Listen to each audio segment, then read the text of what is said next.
When two 7-year-old girls walked into my cafe claiming their CEO father was my blind date, I thought it was a cruel joke.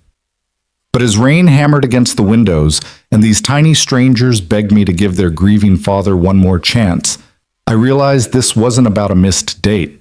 It was about two children desperate to save their broken family. What happened next would either heal us all or shatter what little we had left. Stay until the end and comment your city so I can see how far this story travels. The cocoa had gone cold an hour ago. Emma Price sat alone at the corner table of Maple Bloom Cafe, her fingers wrapped around the ceramic mug as if the warmth she'd lost could somehow seep back through the porcelain. The cafe hummed with the comfortable sounds of early evening, the hiss of the espresso machine, the murmur of couples sharing dessert, the gentle clink of silverware against plates. But for Emma, the world had narrowed to the relentless ticking of the old clock above the counter and the empty chair across from her. 6:15. He wasn't coming. She'd known it, really, somewhere deep in the part of her that had learned to expect disappointment the way other people expected sunrise. But knowing didn't make it hurt less. Emma had spent 2 hours getting ready, choosing the soft blue sweater that brought out her eyes, braiding her honey blonde hair just so, even daring to wear the lipstick her sister had given her last Christmas with the encouraging words, "You deserve to be seen, Em." But apparently, she didn't deserve to be shown up for. "Another refill, sweetheart?" Mrs. June appeared at her elbow, the cafe's 70-something owner with her cloud of white hair and eyes that saw too much. She'd been watching Emma all evening with increasing concern, her weathered hands gripping the coffee pot like a weapon she might wield against anyone who dared hurt one of her regulars. "No, thank you." Emma's voice came out smaller than she intended. She forced a smile, the kind she'd perfected over years of hiding behind counters and ovens, of making herself as invisible as possible. "I think I'm going to head out." "Emma Price, you sit yourself back down." Mrs. June's tone brooked no argument. "That chair doesn't know what it's missing, and neither does whatever fool stood you up. But you? You're going to finish your evening with dignity, not slink out of here like you did something wrong." Emma's eyes burned with the threat of tears she refused to shed in public. I don't understand." His profile seemed so genuine. Daniel Cole, architect, father of twins, looking for someone who sees the beauty in simple things. She laughed, bitter and sharp. "I guess I wasn't simple enough, or beautiful enough. Or, stop that right now." Mrs. June set the coffee pot down with a decisive thunk. "You're a talented baker, a kind soul, and anyone with eyes can see you're lovely inside and out. If this Daniel character can't see that, then he's blind as well as rude." But Emma had heard it all before. Kind, sweet, nice. The words people used when they meant unremarkable, forgettable, not quite enough. 3 years ago, she'd heard different words. Words that still echoed in the hollow spaces of her heart. Her fiancé, Marcus, standing in the room where her wedding dress hung pristine and hopeful, his face twisted with something between pity and contempt. "I can't marry you, Emma. You're too quiet, too small. I need someone who fills a room, not someone who hides in corners baking cookies. You're just not enough." Since then, she'd buried herself in flour and sugar, in the safe solitude of her small apartment and the back room of whatever cafe or bakery would hire her. Online dating had been her sister Rachel's idea. "You can't hide forever, Em. The right person won't make you feel small." But after 6 months and countless failed attempts, Emma was beginning to think that maybe hiding was exactly what she should do. She reached for her purse, fingers trembling slightly as she pulled out enough cash to cover her untouched cocoa and a generous tip. The cafe had filled up since she arrived, families and couples and groups of friends, all wrapped in the golden glow of belonging. Emma felt like a shadow among them, a ghost of loneliness that no one else could quite see. The bell above the door chimed. Emma didn't look up. She was too busy blinking back tears, too focused on gathering her dignity along with her coat. She didn't notice the cafe's chatter diminish slightly, didn't see the way Mrs. June's expression shifted from sympathy to surprise. Excuse me, please." The voice was high and breathless and desperately urgent. Emma glanced up to see two girls, identical twins, maybe 7 or 8 years old, pushing through the cafe tables with single-minded determination. They wore matching pink raincoats, though only one had remembered to zip hers up. Their dark curls were plastered to their foreheads, and their identical brown eyes scanned the room with fierce intensity. They stopped at Emma's table. "Are you Miss Emma?" the taller one asked, though taller was relative, as the difference couldn't have been more than half an inch. "Miss Emma Price?" Emma's mouth opened, but no sound came out. Her brain struggled to make sense of the scene. Two children, soaking wet, in the cafe, looking for her. "Yes?" The word came out as a question, uncertain and confused. The second girl, slightly smaller, with a more serious expression, stepped forward. Her hands were clasped in front of her, white-knuckled and trembling, but her chin was lifted with determination that seemed too old for her young face. "Our daddy is Daniel Cole," she said, her voice steady despite the quiver at the edges. "He's your date." The cafe fell silent. Emma heard someone's fork clatter against a plate, heard Mrs. June's sharp intake of breath, heard the espresso machine's hiss die away as the barista turned to stare. But mostly, she heard the rushing of blood in her ears as she tried to process what the child had just said. What? He couldn't come." The taller girl spoke quickly now, words tumbling over each other in their urgency. "But it's not because he forgot you or because he didn't want to come. I'm Lila, and this is Nora, and our daddy is fixing a library that was going to fall down and hurt people, and he sent his assistant to tell you, but she said she would, and then she didn't, and we heard her laughing about it, and—" "We couldn't let him do that to you," Nora interrupted, her serious face creasing with distress, "because he's not that kind of person. He would never ever just not show up on purpose. Our mom—" Her voice caught.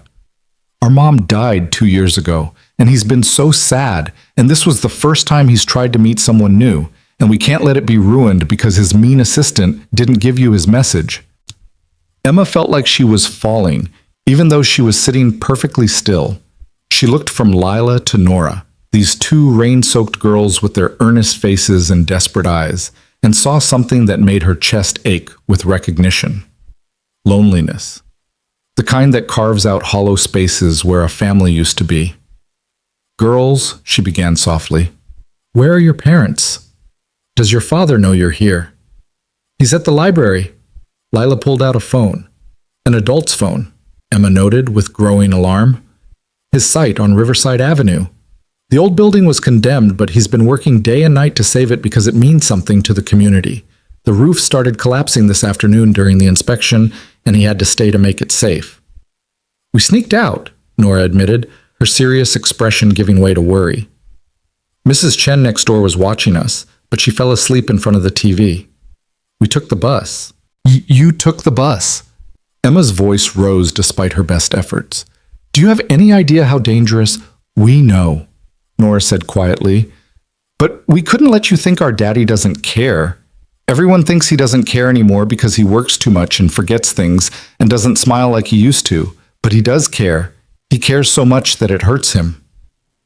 Mrs. June appeared at the table with 3 mugs of hot cocoa topped with whipped cream and cinnamon. She set them down gently, then pulled out chairs for both girls. "Sit," she said, her voice leaving no room for argument. "We'll sort this out, but first, you're both chilled to the bone."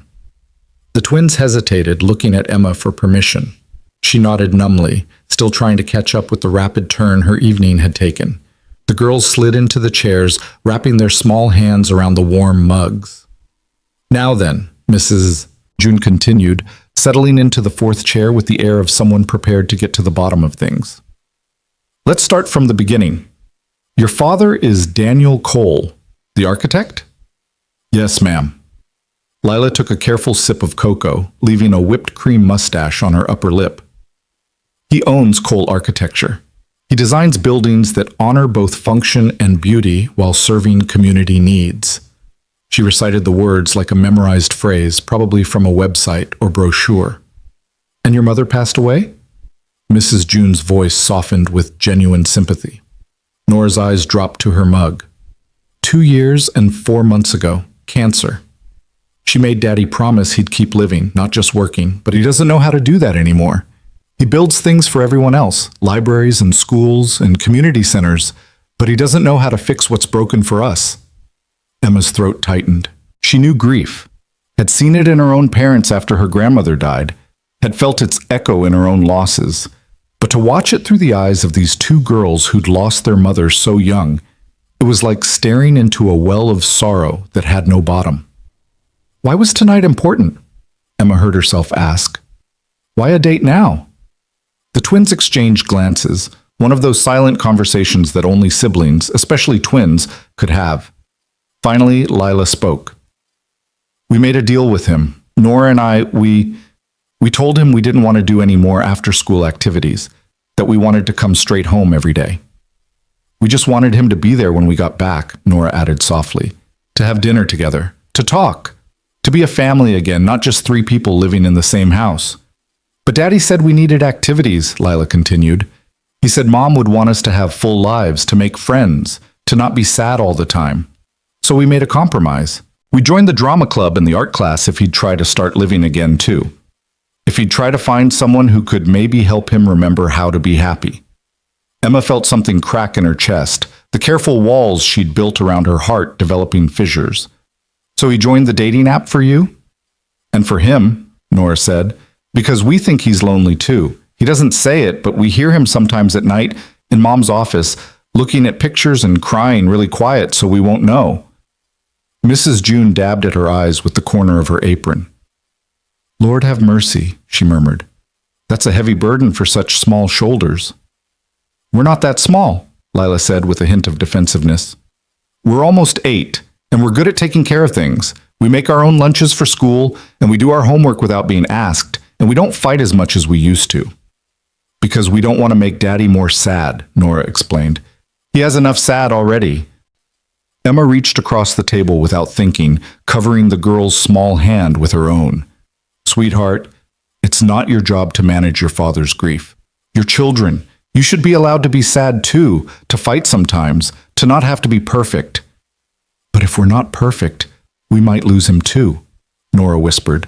And there it was, the fear that had been driving these girls, the terror that lurked beneath their careful maturity.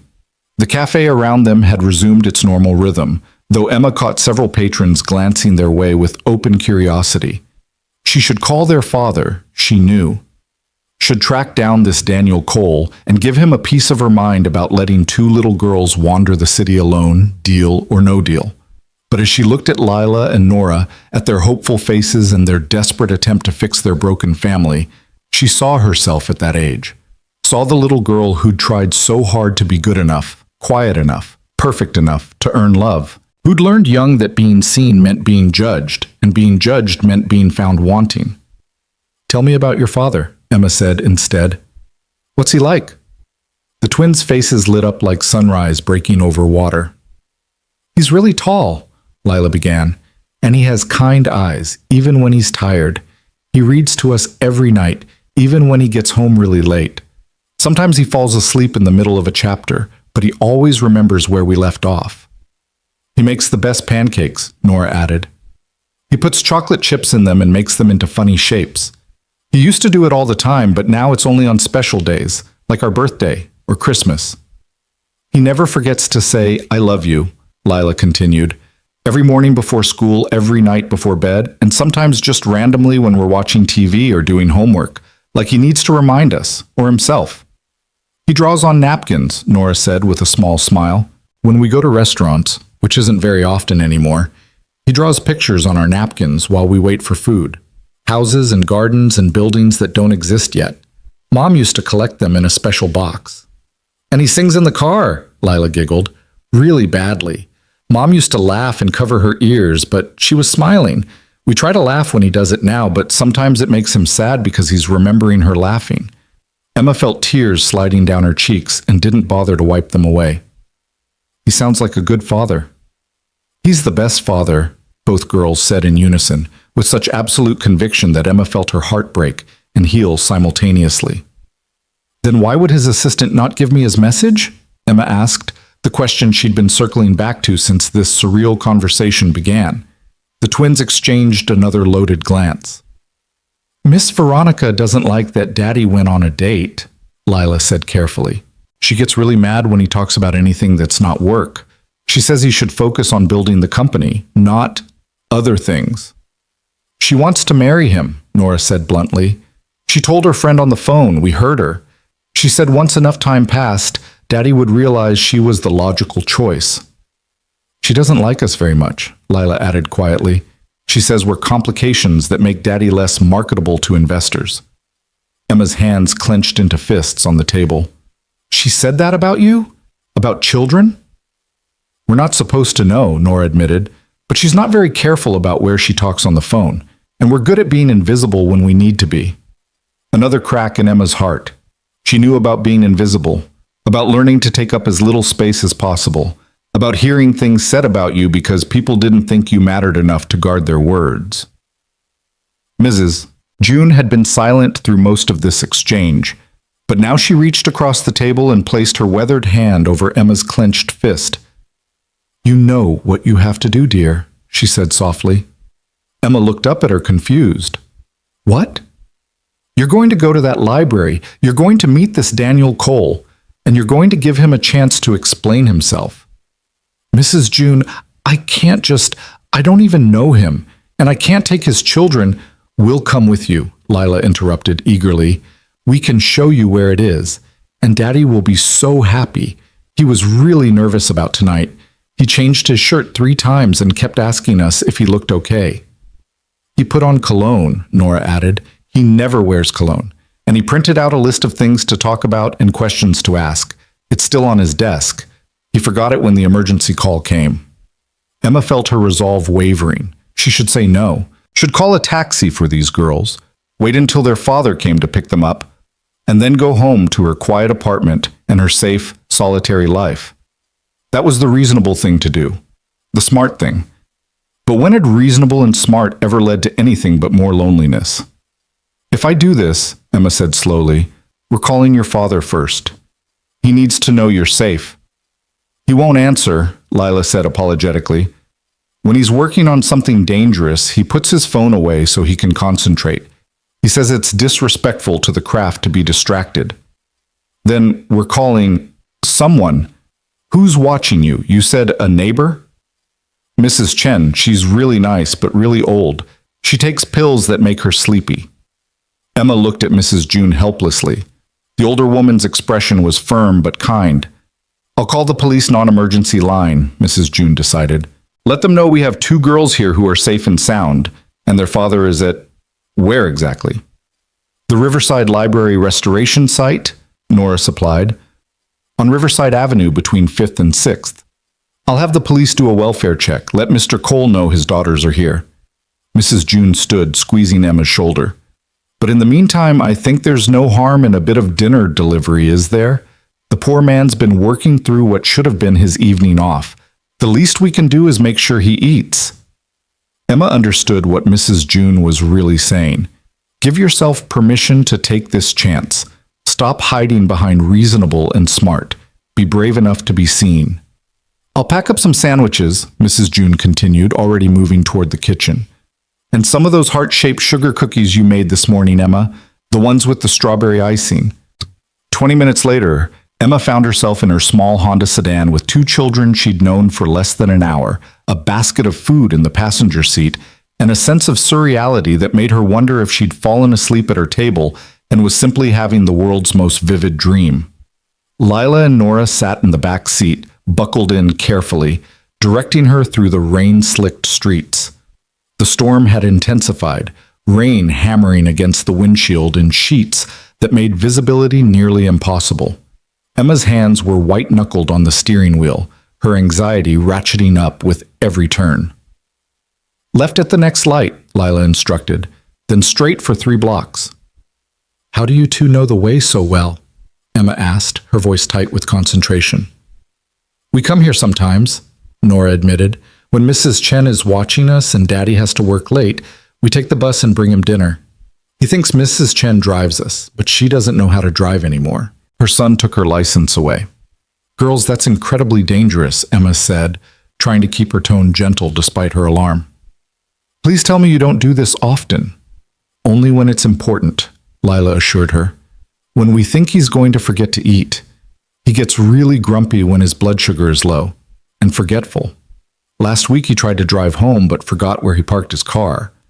And the week before that, he fell asleep at his desk and we had to wake him up for our parent-teacher conference, Nora added. Emma's concern for a man she'd never met deepened with every revelation. This wasn't just grief. This was someone drowning, going through the motions of living while slowly disappearing beneath the weight of loss and responsibility. The library came into view, or what remained of it. The old building was wrapped in scaffolding, its Victorian architecture barely visible beneath the construction equipment and safety barriers. Lights blazed from inside, and Emma could see figures moving through what had once been tall windows. A few other cars were parked haphazardly along the street, and she could hear the distant sound of power tools even through the rain. Park there, Lila pointed to a spot near a temporary fence. And then we have to check in at the security station. Emma gathered the food basket and her rapidly fraying courage. The security guard, a middle-aged man with a kind face and a coffee-stained uniform, looked up in surprise as they approached. "Evening, Lila, Nora," he greeted them with familiar warmth. "Your dad know you're here?" "We brought him dinner," Nora said, which wasn't exactly an answer but apparently satisfied the guard. He turned to Emma. "And you are?" "Emma Price. I'm a friend of the girls." The guard studied her for a moment, then nodded and handed her a clipboard with a sign-in sheet and a hard hat. "He's on the second floor, main reading room. Stay away from the east wing. There's still unstable flooring, and keep these two close. Their dad would have my hide if anything happened to them." Emma signed her name with a hand that shook slightly, accepted the hard hat, and followed the twins through the temporary construction entrance. Inside the library was a beautiful disaster, ornate ceiling moldings covered in dust, elegant archways braced with steel supports, the ghost of former grandeur fighting against time and neglect. "This way," Lila tugged her hand, leading her up a temporary staircase that felt far too rickety for Emma's comfort. On the second floor, the space opened into what must have once been a magnificent reading room. High ceilings with skylights, currently covered with tarps that leaked despite their best efforts, soared above them. Rows of empty bookcases stood like sentinels waiting to be filled again. And in the center of it all, surrounded by blueprints and work lights and sawdust, stood a man, Daniel Cole. He looked like his photo, but also nothing like it. The picture had shown a polished professional in a suit, smiling confidently at the camera. This man wore work jeans and a flannel shirt rolled up to the elbows, his dark hair disheveled and his face smudged with dust. He was bent over a blueprint, gesturing emphatically to a woman beside him, a woman in stiletto heels and a designer suit that looked absurdly out of place in the construction zone. "I don't care what the budget says, Veronica," Daniel was saying, his voice carrying exhaustion and frustration in equal measure. "We're not cutting corners on the foundation work. If it's not safe, it's not being built. Period." "Daniel, be reasonable." The woman, Veronica, began, but she stopped mid-sentence as she noticed Lila and Nora rushing toward them. "Daddy!" they called in unison. Daniel's head snapped up, his expression cycling through surprise, confusion, relief, and then sharp concern in the span of a heartbeat. "Lila, Nora, what are you doing here? Where's Mrs. Chen?" But the girls had already reached him, wrapping their arms around his waist. He hugged them back automatically, his hands gentle on their damp hair, but his eyes were already searching the room, looking for an explanation, for the adult who should have been supervising them. His gaze landed on Emma. For a moment, they simply stared at each other across the construction-scarred reading room. Emma saw the recognition dawn in his eyes as he connected the dots, saw him understand exactly who she was and exactly what his daughters had done. "Oh, God," he breathed. "Oh my God, you're Emma. You're the date I—" He looked down at his daughters, then back up at her, horror and embarrassment warring on his face. "They went to the cafe, didn't they?" "Daddy, we had to," Lila explained urgently. "Miss Veronica said she'd tell Miss Emma you couldn't come, but we heard her on the phone laughing about it, saying she conveniently forgot, and we couldn't let—" Veronica's face had gone pale, then flushed an ugly red. "I don't know what these children think they heard." "Enough." Daniel's voice was quiet, but carried the weight of absolute authority. He gently disentangled himself from the twins and stood to his full height, and Emma realized they'd been right. He was tall, at least 6'2". Veronica, did you tell me you'd contacted Emma to explain the situation? Daniel, the crisis here required all my attention, and did you or did you not tell me you'd handled it? Veronica's jaw worked silently, her professional composure cracking under his steady gaze. Finally, she lifted her chin defiantly. I did what I thought was best for you. That woman, she gestured dismissively at Emma, would just be a distraction you don't need. You have a company to run, a reputation to maintain, and these girls... Stop talking. Daniel's voice was cold now, colder than Emma had thought possible from the warm-eyed man in the photos. You deliberately sabotaged my personal life, lied to my face, and your defense is that you know what's best for me?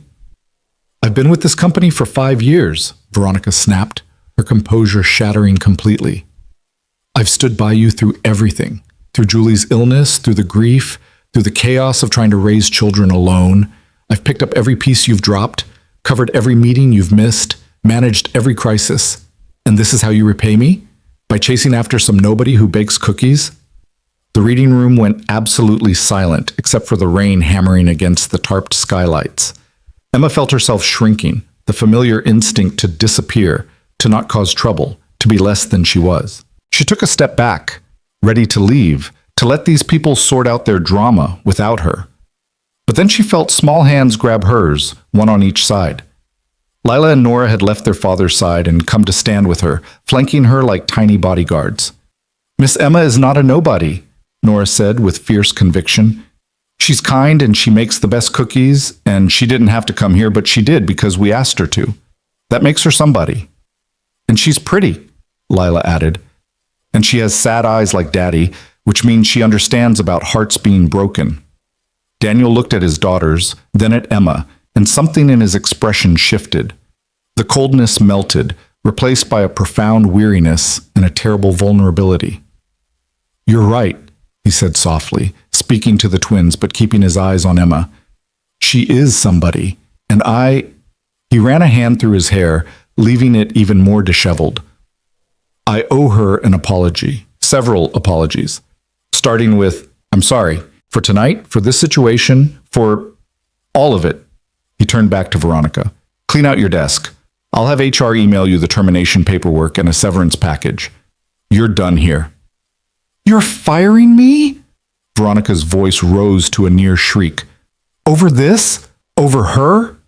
I'm firing you for lying, for insubordination, and for speaking about my children, and about someone I hope to get to know, with such utter contempt.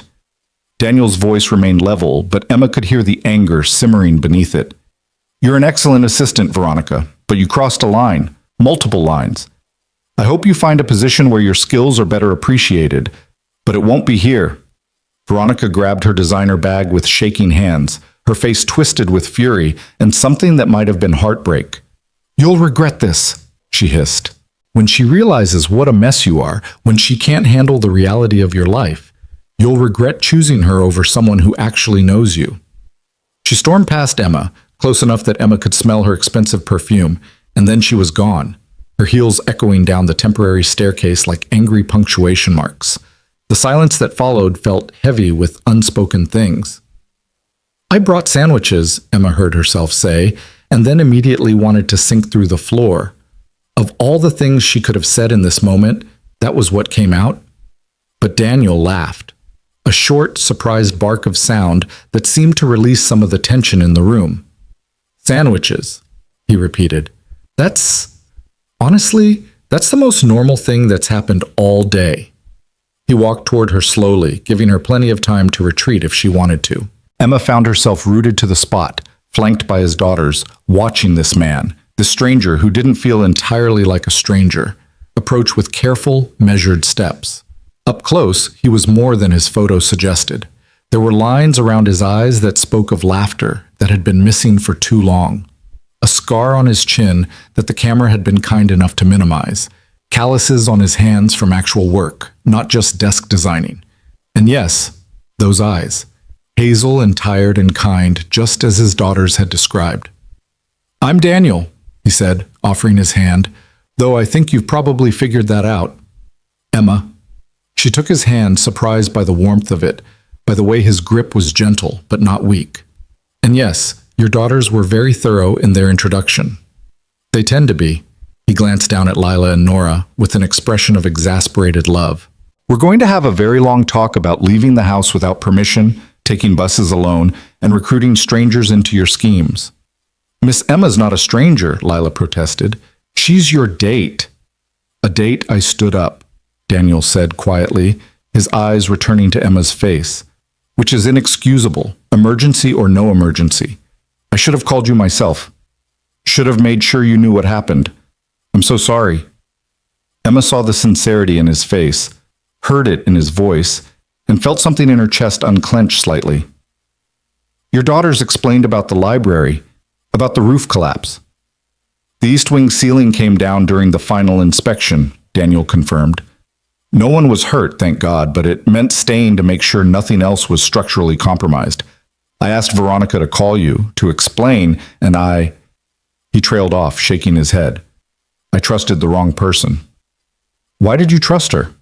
The question came out before Emma could stop it. If you knew she didn't approve of you dating? Daniel's laugh was hollow. Because I'm an idiot? Because I've been on autopilot for so long that I stopped paying attention to the warning signs? He glanced at his daughters, clearly weighing how much to say in front of them. Veronica was Julie's, my wife's, best friend in college. When Julie got sick, Veronica came to help. She'd just gotten her MBA, was looking for work, and I needed someone who could hold my business together while I fell apart. It seemed perfect. But she wanted more than just a job, Emma guessed. I didn't see it. Or maybe I didn't want to see it. Julie did, near the end. She told me, he paused, swallowing hard. She told me not to confuse gratitude with love, that when I was ready to move forward, to make sure it was with someone who saw me, not just the gap they thought they could fill. The twins had fallen silent, listening with the intensity of children who rarely heard their father speak about their mother so directly.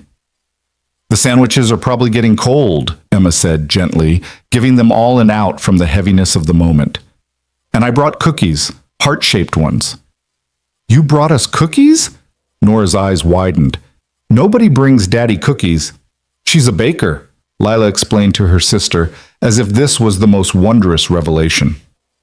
We told you. They ate sitting on sawdust-covered drop cloths, surrounded by construction equipment and blueprints, in what was possibly the most surreal dinner Emma had ever experienced. Daniel had sent the rest of his crew home once the immediate danger was assessed. They have families to get back to, so it was just the four of them in the echoing space. The twins chattered happily, their earlier tension dissolving in the comfort of food and their father's presence. Daniel watched them with visible relief, occasionally reaching out to tuck a curl behind Nora's ear or wipe a crumb from Lila's cheek with the unconscious tenderness of a devoted parent. And Emma watched all three of them, feeling something unfamiliar unfurling in her chest. Not attraction, though Daniel was handsome in a weary, real sort of way that appealed to her far more than polished perfection.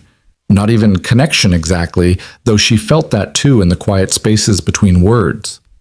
It was recognition. She saw herself in this fractured family, saw the way they were all trying so hard to be okay when okay was still so far out of reach. Saw the way Daniel smiled for his daughters, even when his eyes carried grief.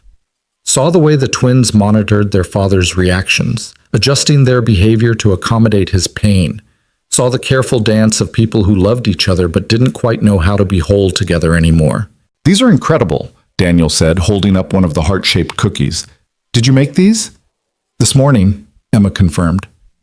Mrs. June, the cafe owner, she likes to have fresh baked goods daily. I do the cookies and pastries before my shift. Before your shift? Daniel looked surprised. You work at the cafe? I'm a baker there. Was a baker there. Emma felt heat rise to her cheeks. It's not, I know it's not impressive compared to what you do, but Emma, Daniel's voice was gentle but firm. I design buildings. You create things that make people smile. How is that less impressive? Emma had no answer for that. She'd spent so long believing the narrative that Marcus and others had fed her, that her work was small, insignificant, a hobby rather than a craft.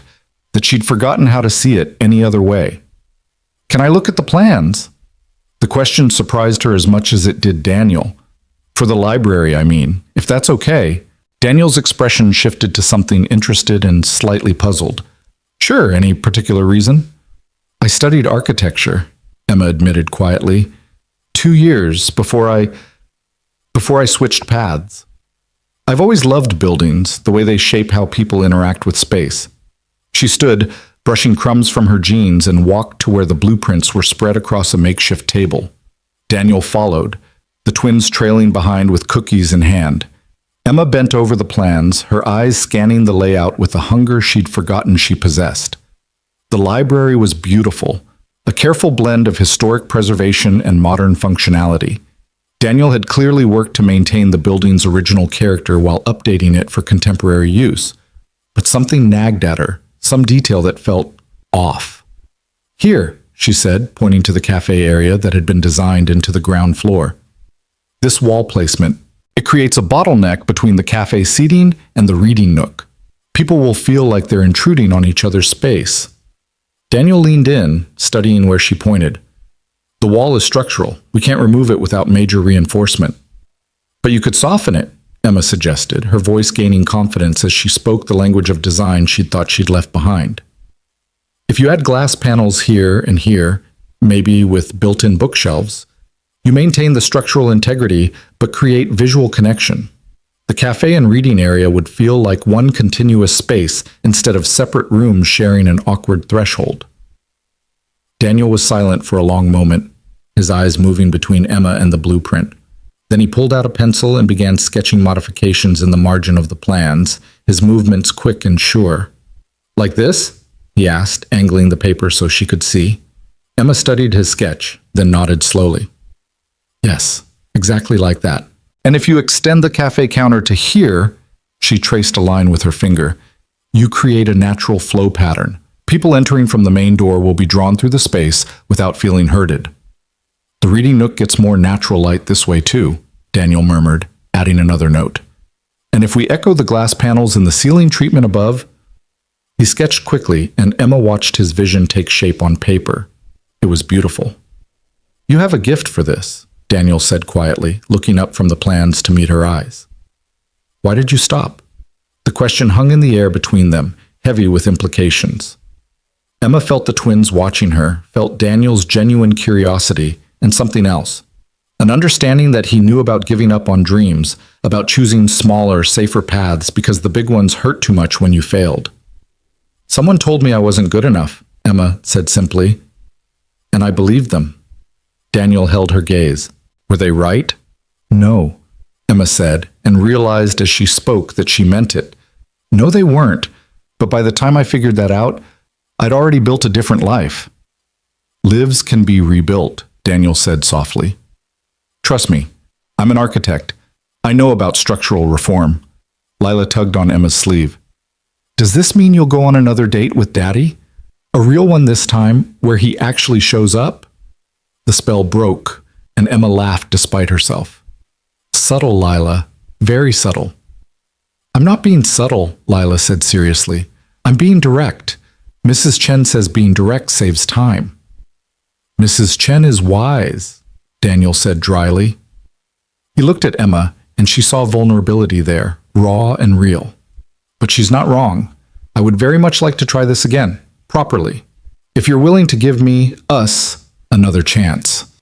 Emma looked around the construction-strewn library, at this man she'd just met who somehow didn't feel like a stranger, at these two girls who'd hijacked her evening and somehow made it better than any proper date could have been. She thought about Marcus, about how he'd made her feel small and forgettable. She thought about all the dates since then that had led nowhere because she'd been too afraid to be seen, too convinced that she was somehow fundamentally not enough. But standing here, covered in sawdust, eating sandwiches on a construction site with a widower and his matchmaking daughters, Emma felt more seen than she had in years. "Okay," she heard herself say. "Yes. Let's try again." The twins cheered, actually cheered, jumping up and down with such enthusiasm that sawdust puffed up around their feet. Daniel's face split into a smile that transformed him, erasing years of weariness and revealing the man he must have been before grief carved him hollow. "Really?" he asked, as if he couldn't quite believe it. "Really," Emma confirmed. "But Daniel, next time, call me yourself." "I will," he promised. "I swear, no assistants, no intermediaries, just me. Probably nervous and definitely awkward, but me." "I think I can live with that," Emma said, and found that she meant it. Outside, the rain continued to fall on the city, washing the streets clean and filling the gutters with rushing water. But inside the half-restored library, something else was being restored too.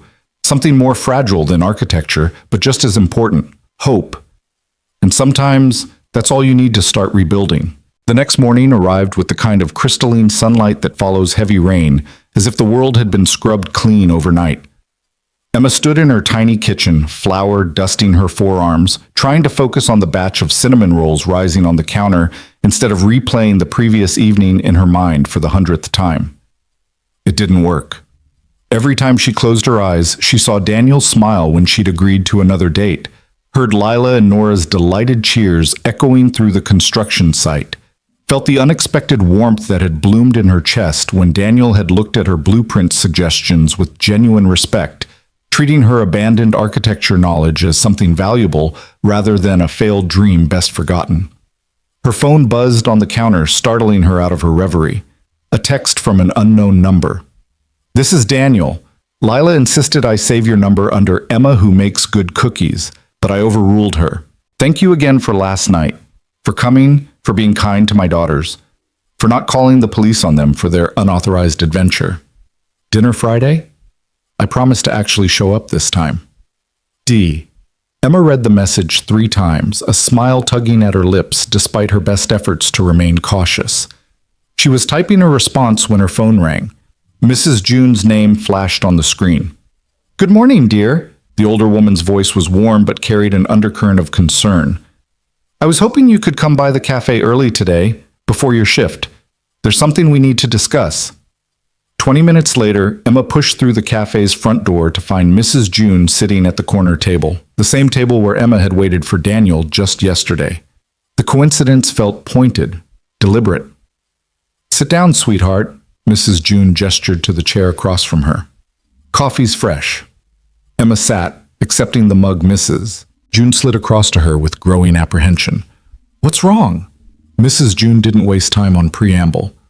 "I got a call this morning from Richard Chen, owns the building, my landlord. Apparently someone sent him photos from last night. You leaving the cafe with those 2 girls, and some creative speculation about what you might be doing, getting involved with a wealthy CEO and his children." Emma's stomach dropped. "What kind of speculation?" "The ugly kind." Mrs. June's expression hardened. "Suggestions that you're some kind of opportunist, gold digger, that I'm running an establishment where women meet rich men and use their children to manipulate them. It's garbage, all of it, but Richard is concerned about the cafe's reputation." "Mrs. June, I would never. Those girls needed help, and I know that, dear. I was there, remember? I saw exactly what happened, and why." Mrs. June reached across the table and squeezed Emma's hand. But perception can be a nasty thing, especially in the age of social media. Someone's already posted about it online. Local baker targets grieving CEO through his daughters. The post is gaining traction. Emma felt the familiar sensation of the world tilting, of the ground beneath her feet turning to quicksand. This was Marcus all over again. People making assumptions, creating narratives, deciding who she was without ever asking. She'd spent 3 years rebuilding herself in quiet obscurity, and one evening of choosing to be brave had somehow landed her in the center of a scandal. "I should resign," Emma heard herself say, her voice hollow. "If my being here is going to hurt the cafe—" "You'll do no such thing." Mrs. June's tone turned fierce. "This cafe has weathered worse than internet gossip, and I won't throw you to the wolves because someone decided to stir up trouble. But I do need you to be careful, Emma. Whoever did this, whoever took those photos and twisted what happened, they're not done yet." Emma drove home in a daze, Mrs. June's warning echoing in her mind. She'd texted Daniel back before leaving the cafe, a simple "Friday sounds good" that felt inadequate given the circumstances. Should she tell him about the photos, the rumors? Or would that make her seem paranoid, dramatic, exactly the kind of complicated that made people walk away? Her apartment felt smaller than usual when she returned, the walls pressing in with all the anxieties she'd accumulated over the years. Emma changed out of her work clothes. She'd gone home to shower after the cafe, her shift not starting until afternoon, and was about to collapse on her couch when her phone rang again. Rachel. Her older sister, the successful lawyer with the perfect husband and the perfect brownstone in the perfect neighborhood. The sister who'd been encouraging Emma to date, to get out there, to stop hiding. "Please tell me you're the Emma Price being talked about on Twitter," Rachel said without preamble, her voice crackling with barely suppressed excitement. "Because if you're secretly dating Daniel Cole and didn't tell me, I'm going to be extremely hurt." "I'm not dating anyone," Emma protested, flopping onto her couch with a groan. "I went on one date that he didn't show up for, and his daughters found me and dragged me to a construction site. That's it. That's the whole story." "That's not what the internet says. According to various sources of dubious credibility, you're either a manipulative gold digger or a romantic heroine, depending on which thread you read. Personally, I'm going with romantic heroine, but I'm biased." "Rachel, this isn't funny. Someone took pictures of me leaving with 2 little girls and turned it into something ugly. Mrs. June's landlord is concerned about the cafe's reputation. This could cost people their jobs." Rachel's tone sobered immediately. "Em, who would do something like that? Who even knew about your date?" Emma thought about it. She'd mentioned it to Rachel, to Mrs. June, to a few regulars at the cafe who'd asked why she seemed nervous. But none of them would have. Veronica. The realization hit her like cold water. Daniel's former assistant, who'd been fired last night, who'd made it clear she thought Emma was a nobody who didn't deserve Daniel's attention, who had access to security footage from the library site, who would have seen Emma arrive with the twins. "I think I know who," Emma said quietly, "but I don't know how to prove it. And honestly, I don't know if it matters. The damage is done." "Emma Price, you listen to me." Rachel's voice took on her courtroom tone, the one that made opposing counsel reconsider their life choices. "You spent 3 years letting Marcus's words define you. 3 years making yourself small because one terrible person convinced you that you were somehow less than you are. Are you really going to let some jealous assistant do the same thing? It's different this time." "How?" "Because this time it's not just about me," Emma said, her voice cracking. "It's about 2 little girls who were brave enough to fight for their father's happiness. It's about a cafe that's been a safe space for people for 40 years. It's about Daniel, who's finally trying to move forward from grief. I can't be the person who ruins all of that." "Or," Rachel countered, "you could be the person who fights back, who stands up and tells the truth, who refuses to disappear just because someone wants to make you the villain." They talked for another 20 minutes, Rachel alternating between legal advice and sisterly support, before Emma finally begged off to get ready for her afternoon shift. She stared at her reflection in the bathroom mirror, at the woman looking back with tired eyes and flowers still somehow in her hair despite the shower. Rachel was right. She'd spent 3 years hiding. Maybe it was time to stop. Her shift at the cafe was surreal. Several regulars approached her with carefully neutral expressions, asking if she was okay in voices that suggested they'd seen the posts. Others pretended nothing had happened, their studied normalcy somehow worse than open curiosity. And then there were the new faces, people who'd clearly come to catch a glimpse of the woman at the center of the gossip, phones held conspicuously as they pretended to read menus. Emma served coffee and cleared tables and smiled until her face hurt, all while feeling like she was performing in a play she'd never auditioned for. It was nearly 5 o'clock when the cafe door opened and Daniel walked in. The effect was immediate and electric. Conversations died mid-sentence. Phones appeared from pockets and purses. Even Mrs. June, normally unflappable, paused in the middle of grinding coffee beans to stare. Daniel looked tired. He'd probably been up all night dealing with the library crisis, but determined. He wore jeans and a simple button-down, no tie, no jacket, completely unlike the polished CEO from the photos circulating online. He scanned the cafe until his eyes found Emma behind the counter, and something in his expression softened. "Hi," he said, approaching the counter with the careful steps of someone navigating a minefield. Bad time? Possibly the worst time, Emma admitted, hyper-aware of the dozens of eyes watching their interaction. What are you doing here? Damage control, public relations, and honestly, I wanted to see you. He glanced around the cafe, noting the attention they were drawing, and raised his voice slightly. I also wanted to publicly apologize for the mess my former employee created. The photos, the posts, the implications, none of it is true, and all of it is my responsibility to fix. Emma felt heat rise to her cheeks. Daniel, you don't have to. Yes, I do. He pulled out his phone, tapped a few times, then turned the screen so she could see. It was a statement, posted to what appeared to be an official company social media account. Emma skimmed the text, her eyes widening with each line. The statement was direct and unequivocal. It explained the previous evening's events from Daniel's perspective. The emergency at the library, his assistant's failure to communicate, his daughter's well-intentioned but unauthorized attempt to help. It praised Emma's kindness in ensuring the girl's safety and delivering food to a work site. And it announced legal action against anyone spreading false information that damaged Emma's reputation or that of Maple Bloom Cafe. You didn't have to do this, Emma whispered. Actually, I did. Because what Veronica did, what anyone who spread those lies did, is defamation. And I have an entire legal team that's very bored and very expensive, and they assure me we have an excellent case. Daniel's jaw was set with determination. Nobody gets to hurt you or my daughters or this cafe because they're angry at me. Mrs. June appeared at Emma's elbow, a fresh cup of coffee in hand. She set it in front of Daniel with a decisive thunk. On the house, she declared, for men who stand up for what's right.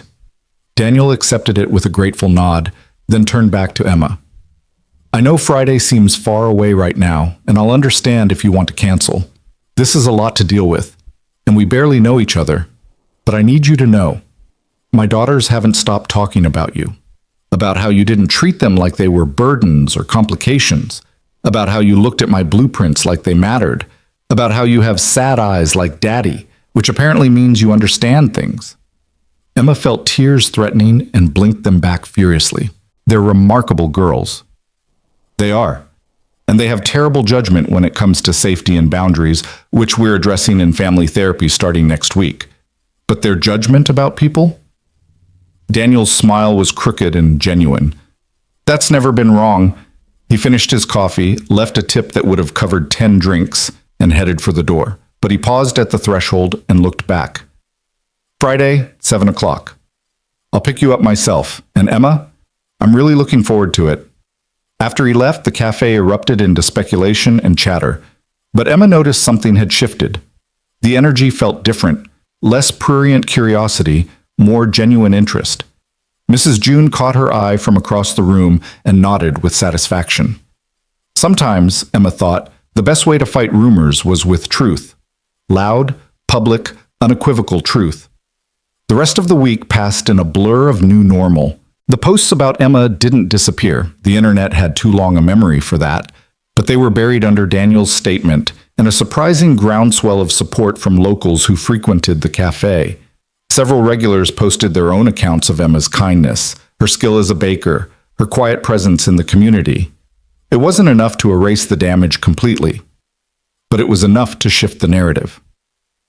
On Thursday evening, Emma's doorbell rang. She opened it to find a delivery person holding an enormous arrangement of flowers. Not roses, but a wildflower assortment that looked like it had been plucked from a meadow rather than carefully arranged in a shop. The card read, "For the woman who saved my daughters and my evening. Also, Lila wanted me to tell you she's been practicing her indoor voice for when we meet again. I have low expectations, but eternal hope." Emma laughed despite herself, burying her nose in the flowers and inhaling their sweet, uncomplicated scent. When had anyone sent her flowers just because? Not for an apology or a special occasion, but simply to make her smile? Friday arrived with Emma's nerves stretched taut as piano wire. She changed outfits 4 times, finally settling on a simple green dress that Rachel had bought her last Christmas, and she'd never had the courage to wear. It hugged curves she usually hid beneath baggy sweaters, and the color brought out the gold flecks in her brown eyes that she'd forgotten existed. At precisely 7 o'clock, her doorbell rang. Emma took a deep breath, grabbed her purse, and opened the door. Daniel stood in her hallway looking nervous and hopeful in dark jeans and a gray button-down, holding a small bakery box with a sheepish expression. "I know you're a baker, and this is probably presumptuous, but I stopped by that French patisserie on Lenox Street, and they had these chocolate croissants that Lila and Nora love, and I thought maybe—" He stopped, seeming to realize he was rambling. "I brought you pastries. From a bakery. I'm an idiot." Emma took the box, fighting a smile. "You brought a baker baked goods on a first date. That's either very brave or very foolish." "Can it be both?" Daniel asked hopefully. "Definitely both." Emma opened the box and inhaled the rich scent of butter and chocolate. "But these are from Laurent's, and their croissants are exceptional, so I'll allow it."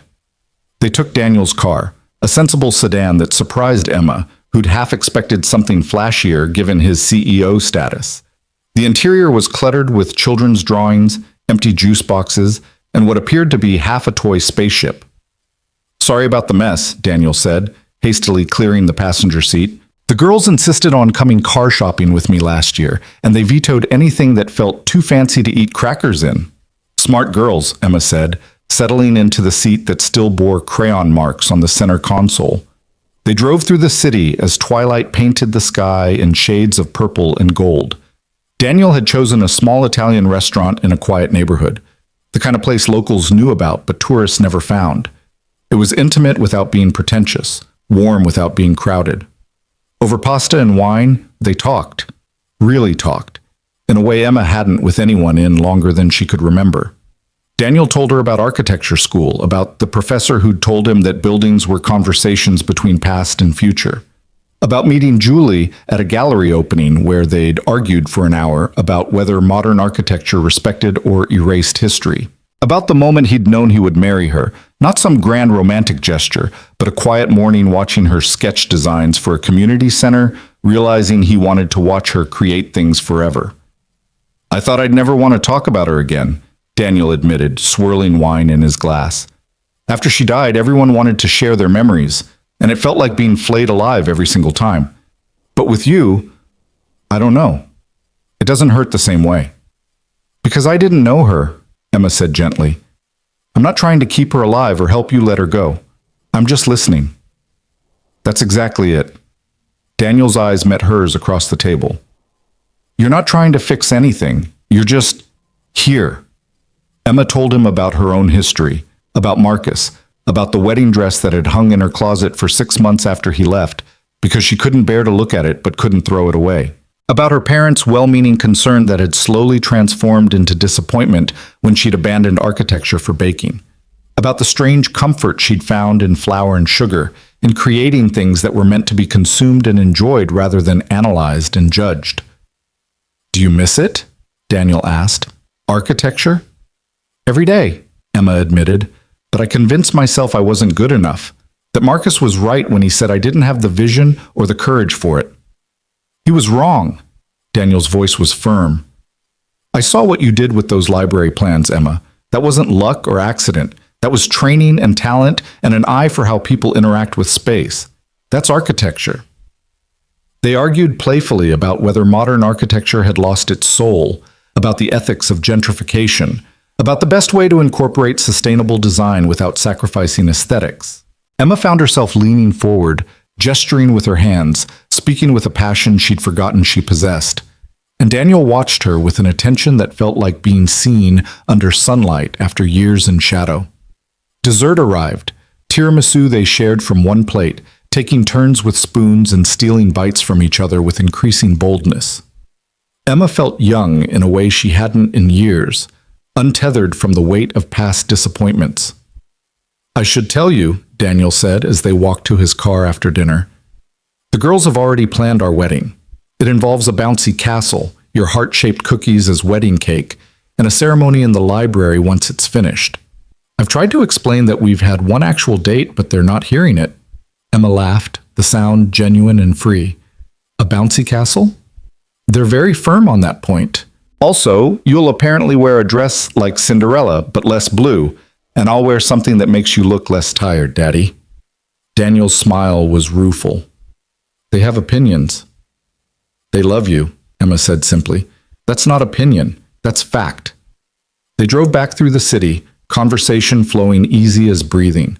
Daniel told her about the girls' latest obsession with astronomy, about the telescope he'd bought them that they mostly used to spy on the neighbor's cat. Emma told him about the wedding cake she'd made last month that had nearly collapsed because the bride kept changing the design, about Mrs. June's secret for the perfect pie crust. When they pulled up in front of Emma's apartment building, neither moved to get out of the car immediately. The silence stretched between them, comfortable but charged with possibility. "I had a really good time," Emma said finally. "Good enough for a second date?" Daniel's voice carried hope and uncertainty in equal measure. "I think so, though we should probably wait at least a week so your daughters don't start ordering wedding invitations." Daniel laughed, then reached across the console to take her hand. His palm was warm, slightly rough from his work at the construction site, and completely steady. "Emma, I need to be honest with you about something." Her heart contracted. Here it came, the but, the however, the reason this couldn't work. "I'm a mess," Daniel continued. "I work too much because grief is exhausting and work is familiar. I forget to eat and sleep, and sometimes I wake up in the middle of the night convinced something terrible is about to happen. My daughters deserve better than a father who's still figuring out how to be human again, and any woman who gets involved with me deserves fair warning that I come with a truckload of baggage and two tiny humans who've been through more than any child should have to." He paused, his thumb tracing circles on the back of her hand. "But I really, really like you. I like how you look at buildings. I like how you talk to my daughters like they're people, not just extensions of me. I like that you brought sandwiches to a construction site because two strangers asked you to. And I like that when I'm with you, I don't feel like I have to pretend I'm okay when I'm not." Emma felt tears prick her eyes. "Daniel, you don't have to say anything," he said quickly. "I just wanted you to know, before this goes any further, before my daughters get more attached, before I get more attached." Emma squeezed his hand, holding his gaze. "I like you too, and I'm a mess in my own way. I hide instead of fighting. I convinced myself I'm not good enough for anything that matters, and I've spent 3 years baking cookies instead of chasing dreams because cookies can't reject me. But being with you, with Lila and Nora, it makes me want to be braver." Daniel's smile was sunrise breaking over water, transforming his entire face. "So we're both disasters trying to figure things out? Sounds about right. Want to be disasters together?" Emma laughed through her tears. "Yeah, I really do." He walked her to her door, and they stood in the hallway under the flickering fluorescent light that her landlord kept promising to fix. Daniel reached up, tucking a strand of hair behind her ear with gentle fingers.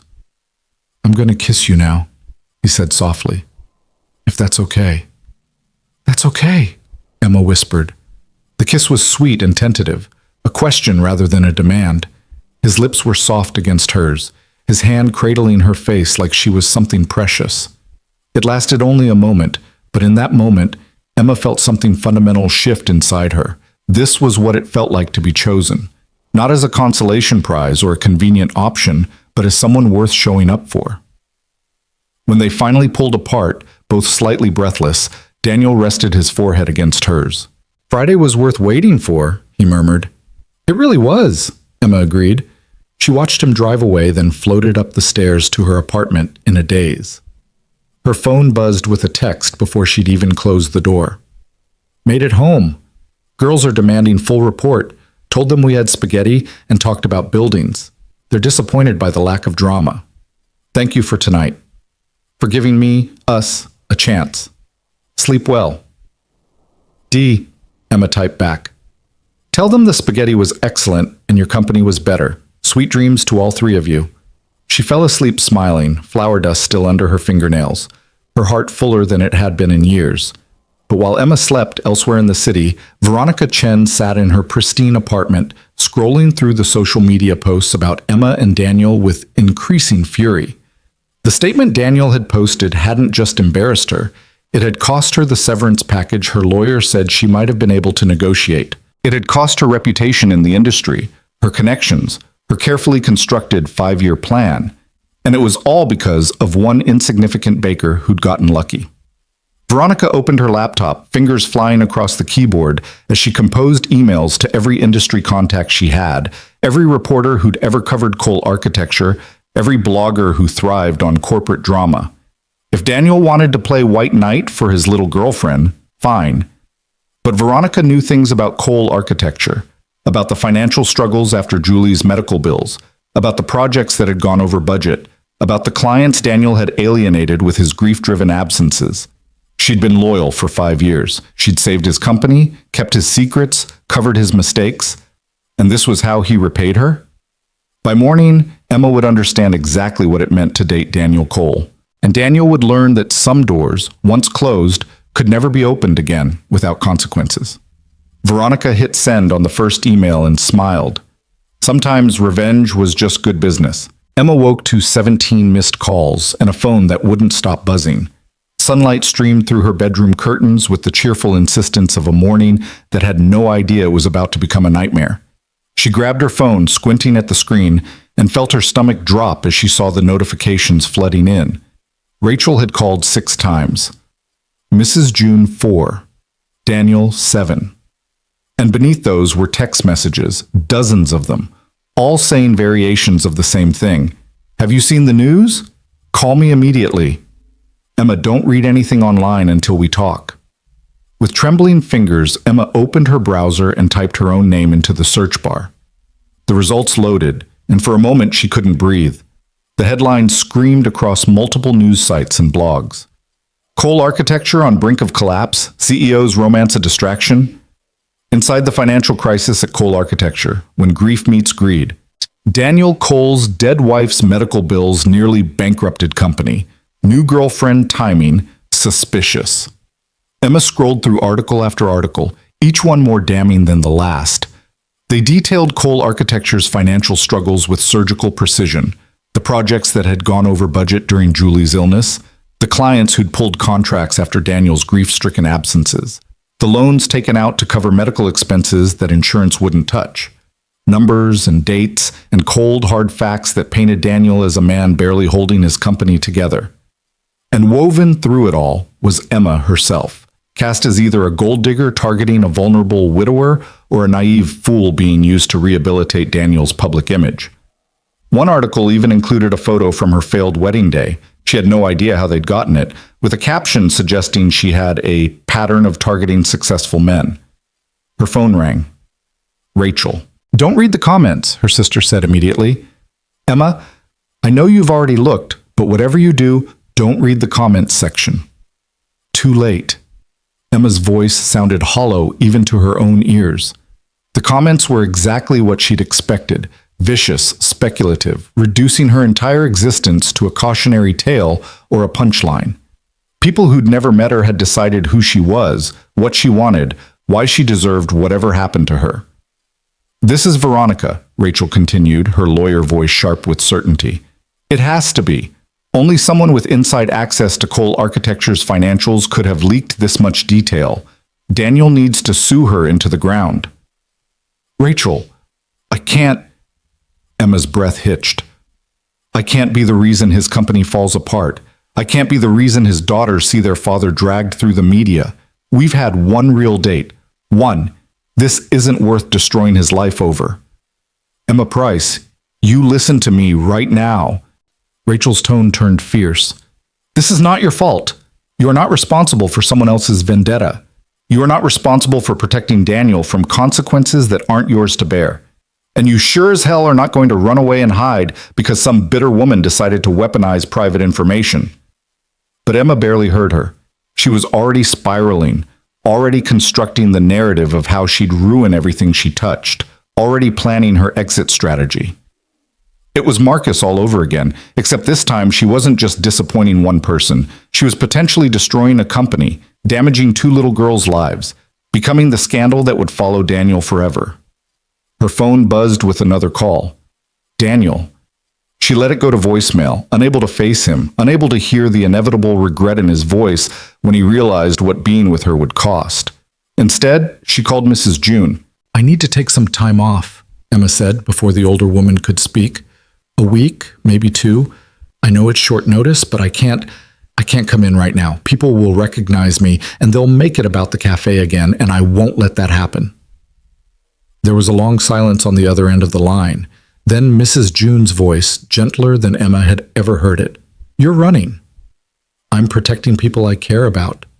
By abandoning them? By confirming every ugly thing those articles are implying about you being weak or opportunistic or whatever other garbage they're spewing? Mrs. June's gentleness gave way to steel. Emma, I've known you for 3 years. You're a fighter, even if you've forgotten how to fight. Don't let them make you small again. But Emma had already made her decision. She told Mrs. June she'd call in a few days, ignored 3 more calls from Daniel, and spent the rest of the morning packing a bag. Her sister had a cabin upstate, empty this time of year. She could disappear for a while, let the scandal die down, let Daniel's life return to normal without her in it. She was loading her car when a vehicle pulled up behind her, Daniel's sensible sedan with the crayon marks and juice box debris. Her heart clenched painfully as she watched him climb out, looking exhausted and determined in equal measure. You're leaving. It wasn't a question. Emma couldn't meet his eyes. It's better this way. Better for who? Daniel crossed the distance between them in long strides. Emma, look at me, please. She forced herself to lift her gaze, and what she saw in his face nearly broke her. Not anger or accusation, but understanding mixed with profound sadness. I know what you're doing, Daniel said quietly. You're trying to protect me, protect the girls, protect yourself. But Emma, running away doesn't make any of this better. It just means Veronica wins. She's already won. Emma's voice cracked. She's destroyed your privacy, exposed your company's struggles, made me into exactly the kind of person Marcus said I was. Someone not strong enough to handle real life. Marcus was wrong then, and Veronica is wrong now. Daniel reached for her hands, and Emma let him take them because she was too tired to pull away. Yes, my company struggled. Yes, Julie's medical bills nearly bankrupted us. Yes, there were projects that went over budget and clients who left. But we survived. We rebuilt. And the only reason Veronica knows the details is because I trusted her with them when I shouldn't have. The girls woke up this morning excited because I told them we had a good date. They made me promise to invite you to Nora's art show next week. They're 7 years old, Emma. They're not reading financial blogs or comment sections. They're reading chapter books about dragons and asking if you like strawberry or chocolate ice cream better because they want to know your favorite. Emma felt tears sliding down her cheeks. How can you not blame me for this? Your company's private information is all over the internet because you went on a date with me. My company's information is all over the internet because my former assistant is vindictive and I didn't see the warning signs clearly enough. Daniel's grip on her hands tightened. Emma, if I thought for 1 second that being with me was going to hurt you more than help you, I'd walk away. But I don't think that's what you're really afraid of. What am I afraid of then? The words came out bitter, defensive. That you'll try, really try, and it still won't be enough. That you'll open yourself up and I'll leave anyway. That you'll let yourself care about me and my daughters, and we'll decide you're not worth the trouble. Daniel's voice was steady, certain. But here's what I know. You drove 2 strangers' children through a storm because they asked you to. You looked at blueprints like they were poetry. You brought sandwiches to a construction site and flowers to my darkest evening. You're already more than enough, Emma. You always have been. Emma's resolve wavered, cracks spreading through her carefully constructed walls. What if the media won't let this go? What if every time we're seen together, someone writes another article? What if I become the scandal that follows you forever? Then we'll deal with it, together. Or not together, if that's what you really want. But don't leave because you think you're doing me a favor. Don't run because you're scared of being seen as not enough. Run because you genuinely don't want this, don't want me, don't want my complicated life, don't want any of it. But don't run because someone else told you who you're supposed to be. Emma looked at this man, this grieving, stubborn, kind man who'd somehow seen through all her carefully maintained defenses. She thought about Lila and Nora, about how they'd fought for their father's happiness, even when it meant risking punishment. She thought about Mrs. June's words about being a fighter, She thought about the Emma who'd loved architecture, who'd believed she could design spaces that changed how people lived, that Emma wouldn't have run, that Emma would have fought. "I'm really scared," she whispered. "Me too." Daniel pulled her into his arms, and Emma let herself lean into his strength. "I'm terrified. I'm terrified that I'm not ready for this, that I'll fail you the way I failed Julie by being too wrapped up in work. I'm terrified that my daughters will get attached and you'll realize we're too much baggage.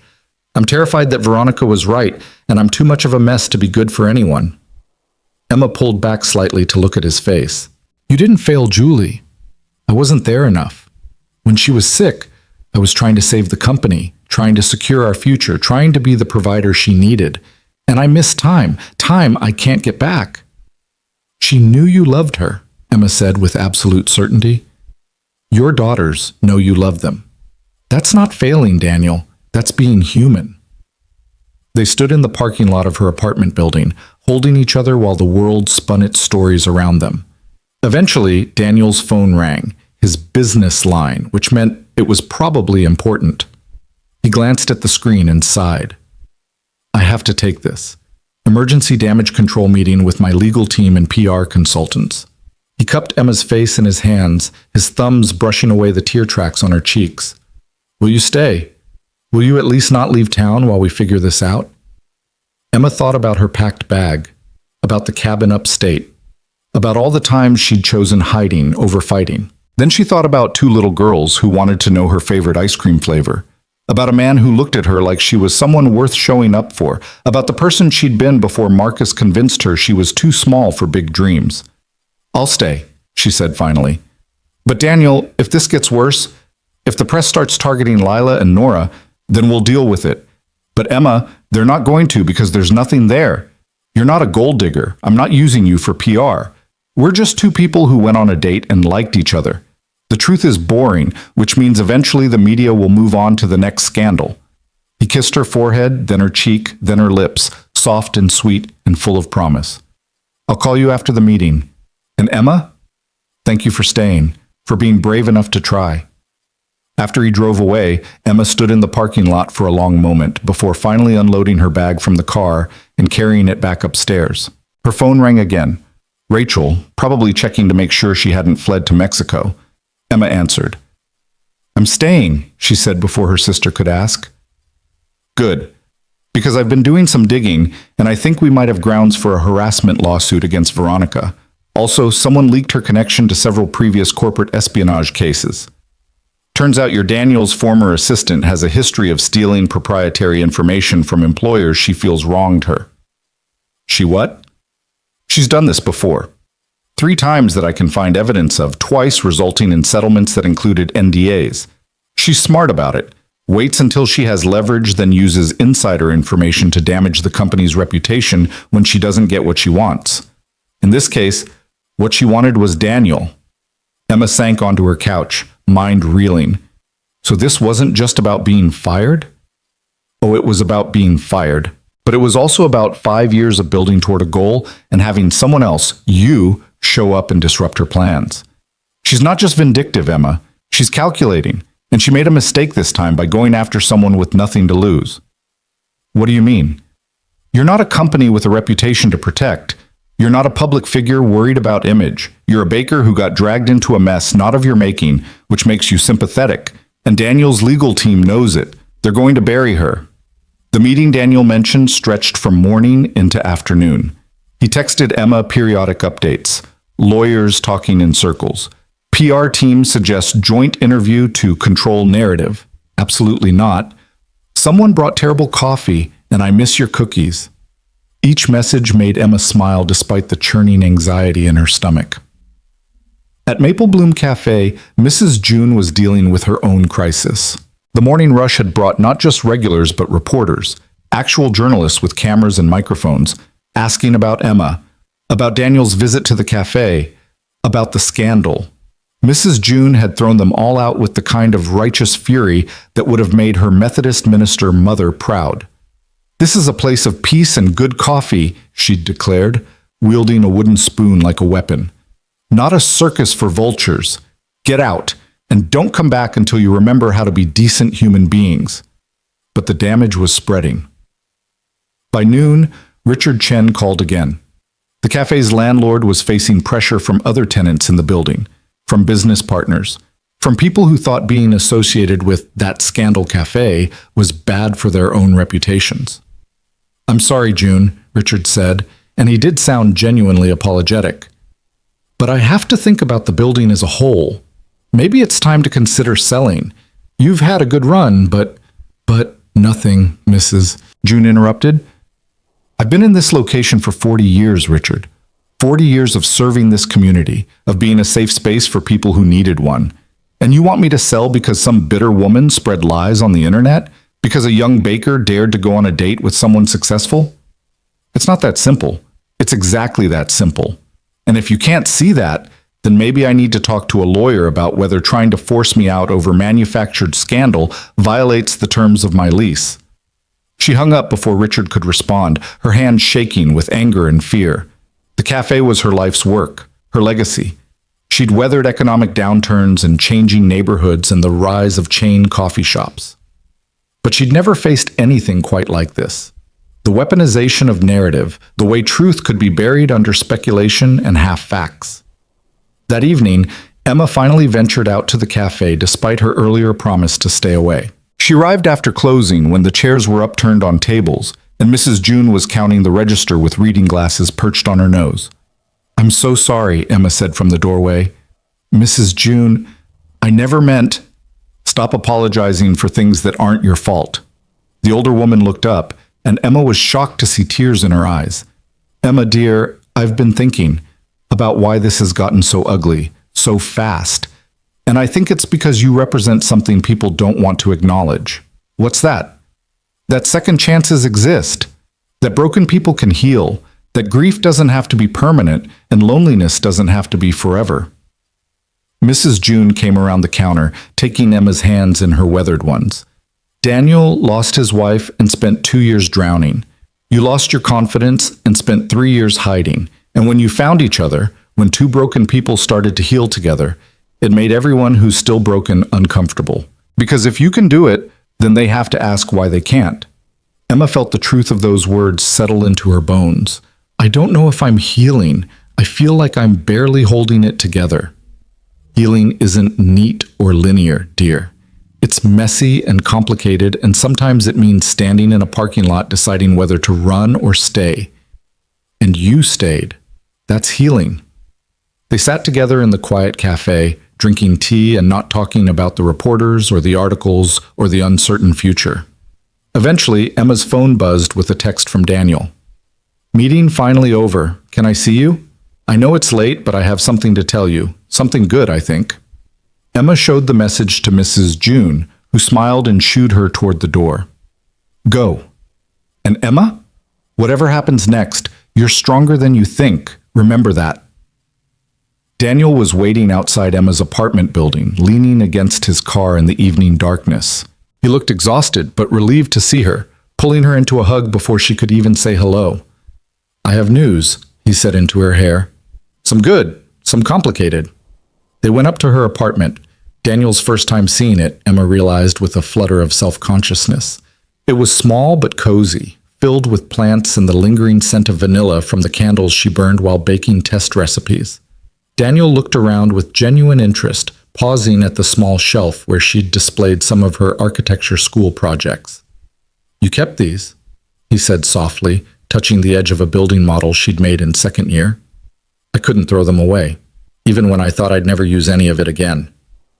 Daniel turned to face her, his expression serious. "My legal team thinks we have a strong case against Veronica for corporate espionage, breach of confidentiality, and defamation. She's done this before. Rachel was right about that. But here's the complicated part." Emma braced herself. "Going after her publicly means more media attention, more scrutiny, potentially a trial that could drag on for months with every detail of my company's finances and my personal life picked apart in court. It means protecting my business and your reputation, but at the cost of privacy and peace. And the alternative? We accept a settlement offer her lawyers have already floated. She pays damages, signs an NDA that prohibits her from ever discussing me or my company or you again, and this ends quietly. No trial, No more headlines, no prolonged battle. Emma studied his face, reading the conflict there. You want to fight her? Part of me does. The part that's angry about what she did to my daughters, to you, to the company Julie and I built together. But the bigger part, the part that's a father, just wants it over. I want to take my girls to school without worrying about cameras. I want to take you on a date without checking to see if we're being followed. I want normal, Emma, or as close to normal as we can get. What does your legal team recommend?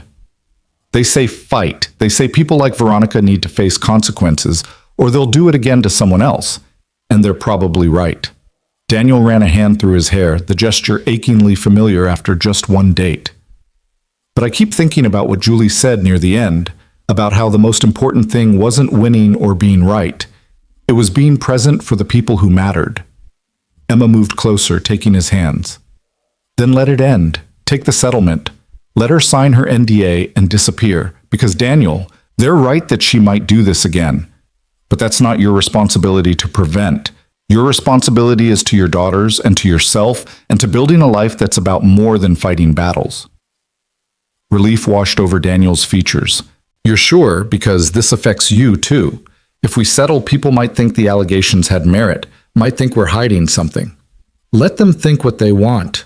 The people who matter, your daughters, Mrs. June, my sister, they know the truth. Everyone else is just noise. Daniel pulled her close, and they stood in her small living room holding each other while the weight of the decision settled around them. Eventually, he pulled back with a small smile. The girls made you something. I wasn't sure if I'd see you tonight, but I have it in the car. They went back down to retrieve a large envelope that had been decorated with stickers and glitter. Inside were 2 drawings, one from each twin.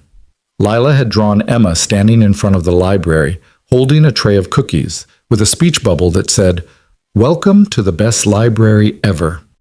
Nora's was more abstract, showing Emma, Daniel, and the 2 girls holding hands under a rainbow, with careful lettering at the bottom. Our new family. Emma felt her eyes burn with tears. Daniel, they barely know me. They know enough. They know you didn't run when you could have. They know you brought their dad sandwiches and looked at his blueprints like they mattered. They know you stayed even when things got hard. He touched the edge of Nora's drawing gently. Kids don't overthink things the way adults do. They just know how people make them feel. How do I make them feel? Safe? Seen. Like maybe losing their mom doesn't mean they can never have someone else to love them. Daniel's voice roughened. Like maybe our family could grow instead of just staying broken. Emma looked at the drawings, at these tangible representations of hope from 2 children who'd learned far too young that life could be cruel and uncertain. She thought about how easily she could have missed all of this. If she'd stayed home that first night, if she'd refused to take the twins to the library, if she'd run this morning instead of staying. I want to meet them properly, Emma said, not at a construction site or through a dramatic rescue, just normal. Ice cream or the park or whatever 7-year-olds do. Daniel's face lit up with a smile that erased the exhaustion and stress. Nora has an art show at school next Wednesday. Would you come? It's very serious business. There's a punch bowl and everything. I'll be there. They talked until late, curled up on Emma's worn couch with tea growing cold in mugs they forgot to drink. Daniel told her about the settlement terms, generous enough to fund repairs to his company's financial reserves, restrictive enough that Veronica would never be able to weaponize insider information again. Emma told him about Mrs. Bus, June's landlord troubles, about her fear that the cafe might close because of association with the scandal. What if I commissioned the cafe to run the library cafe space? Daniel said suddenly. We're going to need someone to manage it anyway, and Mrs. June has 40 years of experience. We could draw up a contract that ensures she has stable income even if the Maple Bloom location closes. She could run both or just the library one, whatever makes sense. Emma stared at him. You'd do that? I'd do it because it's a good business decision. The library cafe needs someone who understands community, who creates spaces where people feel welcome. That's Mrs. June. Daniel's smile turned slightly mischievous. Plus, it would give you a reason to be at the library more often. You know, to consult on design elements. Make sure the flow between spaces works. Daniel Cole, are you offering me a job? I'm offering you a chance to do what you loved before someone convinced you that you weren't good enough. No pressure, no timeline, just think about it. Because that library needs someone who sees buildings as more than functional spaces.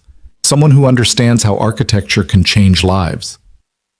Emma felt something crack open in her chest. A door she'd kept locked for 3 years.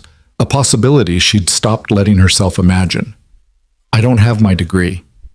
I'd need to go back to school, finish my certification. So finish it. Take classes part-time while you work. I'll write you a recommendation if you need one. Hell, I'll hire you as a consultant right now if it helps you believe that you're capable of this. Daniel's voice was fierce with conviction. Emma, stop finding reasons why you can't and start asking yourself if you want to. I want to, she whispered, the words feeling both terrifying and liberating. God, Daniel, I really want to. Then do it. Not for me, not for anyone else. Do it because you deserve to chase the dreams you set aside. Do it because you're talented and passionate, and you see spaces the way most people see poetry. They kissed then, soft and slow and full of promise. And when Daniel finally left, reluctantly, after Emma reminded him that his daughters would wake up early and wonder where he was, Emma sat in her apartment surrounded by architecture models and twin-drawn pictures and the fragile, terrifying hope that maybe her life was about to change. The settlement with Veronica was finalized within 72 hours. The media attention didn't disappear immediately, but it shifted. New scandals emerged, other stories captured headlines, and gradually the interest in Daniel and Emma's relationship faded to background noise. There were still occasional articles, still comment sections full of speculation, but the fever pitch had broken. Mrs. June accepted Daniel's cafe proposal with tears in her eyes and hands that shook as she signed the contract. You're giving me a second act, she told him. At 73, I thought my story was mostly written, but this feels like a whole new chapter. The landlord troubles didn't disappear overnight, but the pressure eased once it became clear that Maple Bloom Cafe would be operating the library space. Suddenly, being associated with the cafe was good business rather than scandalous, and Richard Chen stopped calling with concerns about reputation. And Emma filled out applications to finish her architecture degree, her hands shaking as she typed essays about why she'd left and why she wanted to return. She worked her shifts at the cafe, tested recipes for the library space, and let herself imagine a future that looked nothing like the small, safe life she'd constructed after Marcus. On Wednesday evening, she drove to Lila and Nora's elementary school for the art show. The hallways were decorated with student work, and the gymnasium had been transformed into a gallery space with proud parents clustering around their children's creations. Emma felt out of place, uncertain, until she spotted Daniel across the room. He was standing with the twins, all 3 of them in front of Nora's display. When he saw Emma, his face broke into a smile that made every moment of uncertainty worth it. Lila spotted her next and immediately broke away from her father, running across the gym with Nora close behind. Miss Emma, you came! Did you see Nora's painting? It's the best one here, even better than Tyler Johnson's, and his mom is an actual artist. Emma let herself be dragged to the display, where a watercolor painting showed a building, the library, she realized, surrounded by flowers and people holding books and smiling. In the corner, almost hidden, were 4 figures holding hands. A family. It's beautiful, Emma said honestly, crouching down to Nora's eye level. You have real talent. Nora's serious face cracked into a shy smile. Daddy says talent is just practice plus passion. I practice a lot, and I'm very passionate about libraries. She's passionate about you too, Lila stage whispered. She made you the pretty one in the painting. See? That's definitely your hair. Emma looked at the figure that was supposed to be her, rendered in careful detail with honey-colored hair and a blue dress. Next to her was Daniel, tall and solid. And between them, each holding a hand, were Lila and Nora. The family that hadn't existed a month ago but was slowly, carefully beginning to take shape. Thank you, Emma told Nora, her voice thick with emotion. I'm honored to be in your painting. They wandered through the art show together, this instant, imperfect family, looking at other students' work and eating cookies from the refreshment table that Daniel declared inferior to Emma's.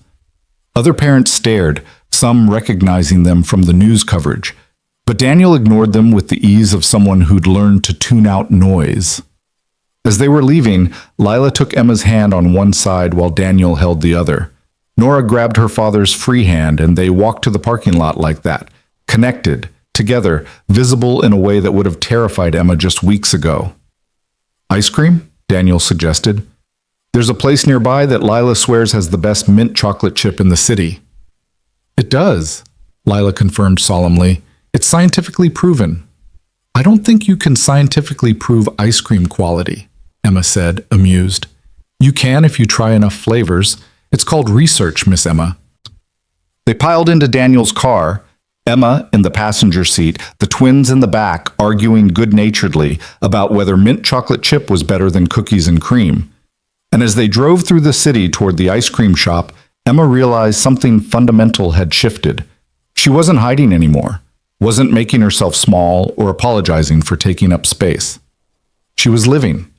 Messy and imperfect and visible, but living. And for the first time in 3 years, that felt like enough. The ice cream shop was nearly empty on a Wednesday night, which suited them perfectly. They claimed a corner booth with cracked vinyl seats and a table that wobbled unless you folded a napkin under one leg. Lila insisted on sitting next to Emma, while Nora squeezed in beside her father, and they ordered enough flavors to constitute a proper research study into the scientific properties of frozen dessert excellence.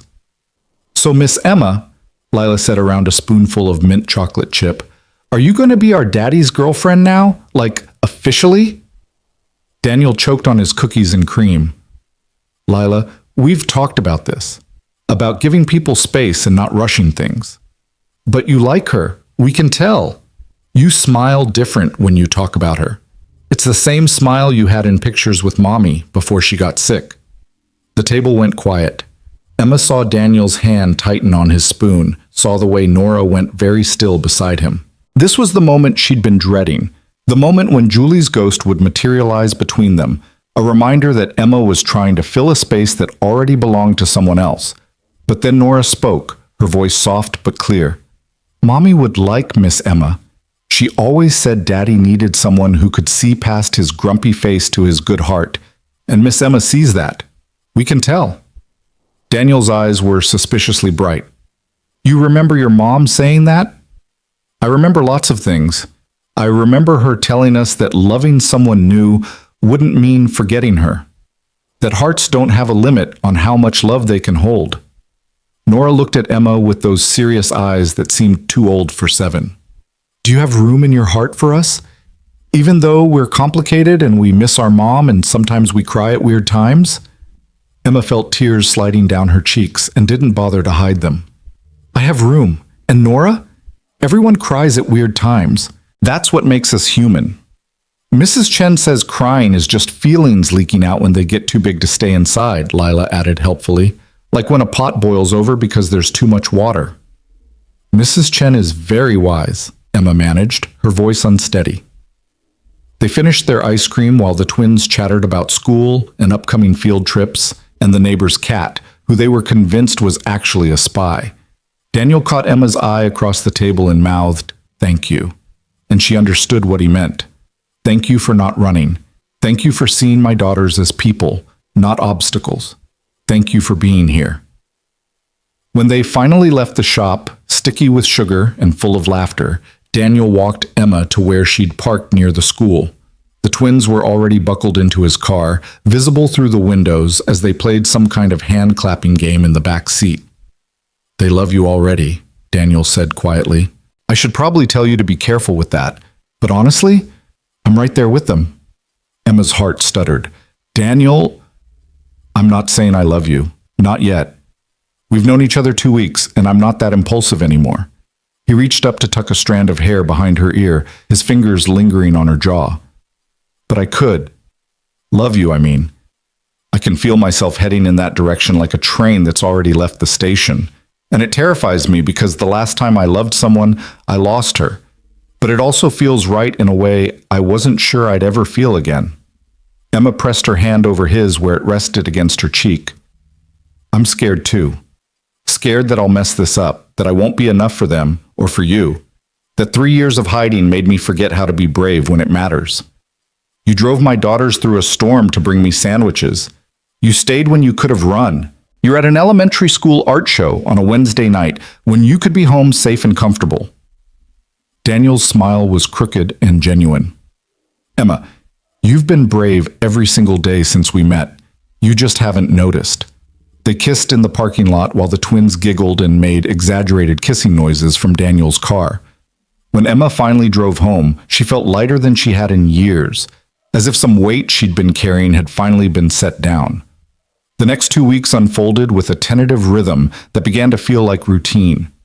Emma worked her cafe shifts, took evening classes online to start fulfilling the requirements for her architecture degree, and spent increasing amounts of time at the library renovation site. Daniel had officially hired her as a design consultant, a title that felt both thrilling and terrifying, and she found herself sketching modifications and discussing spatial flow with his construction team like she'd never stopped studying architecture.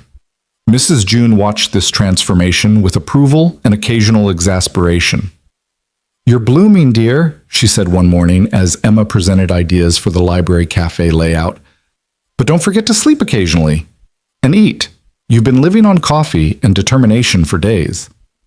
"Says the woman who works 12-hour shifts at 73, Emma countered.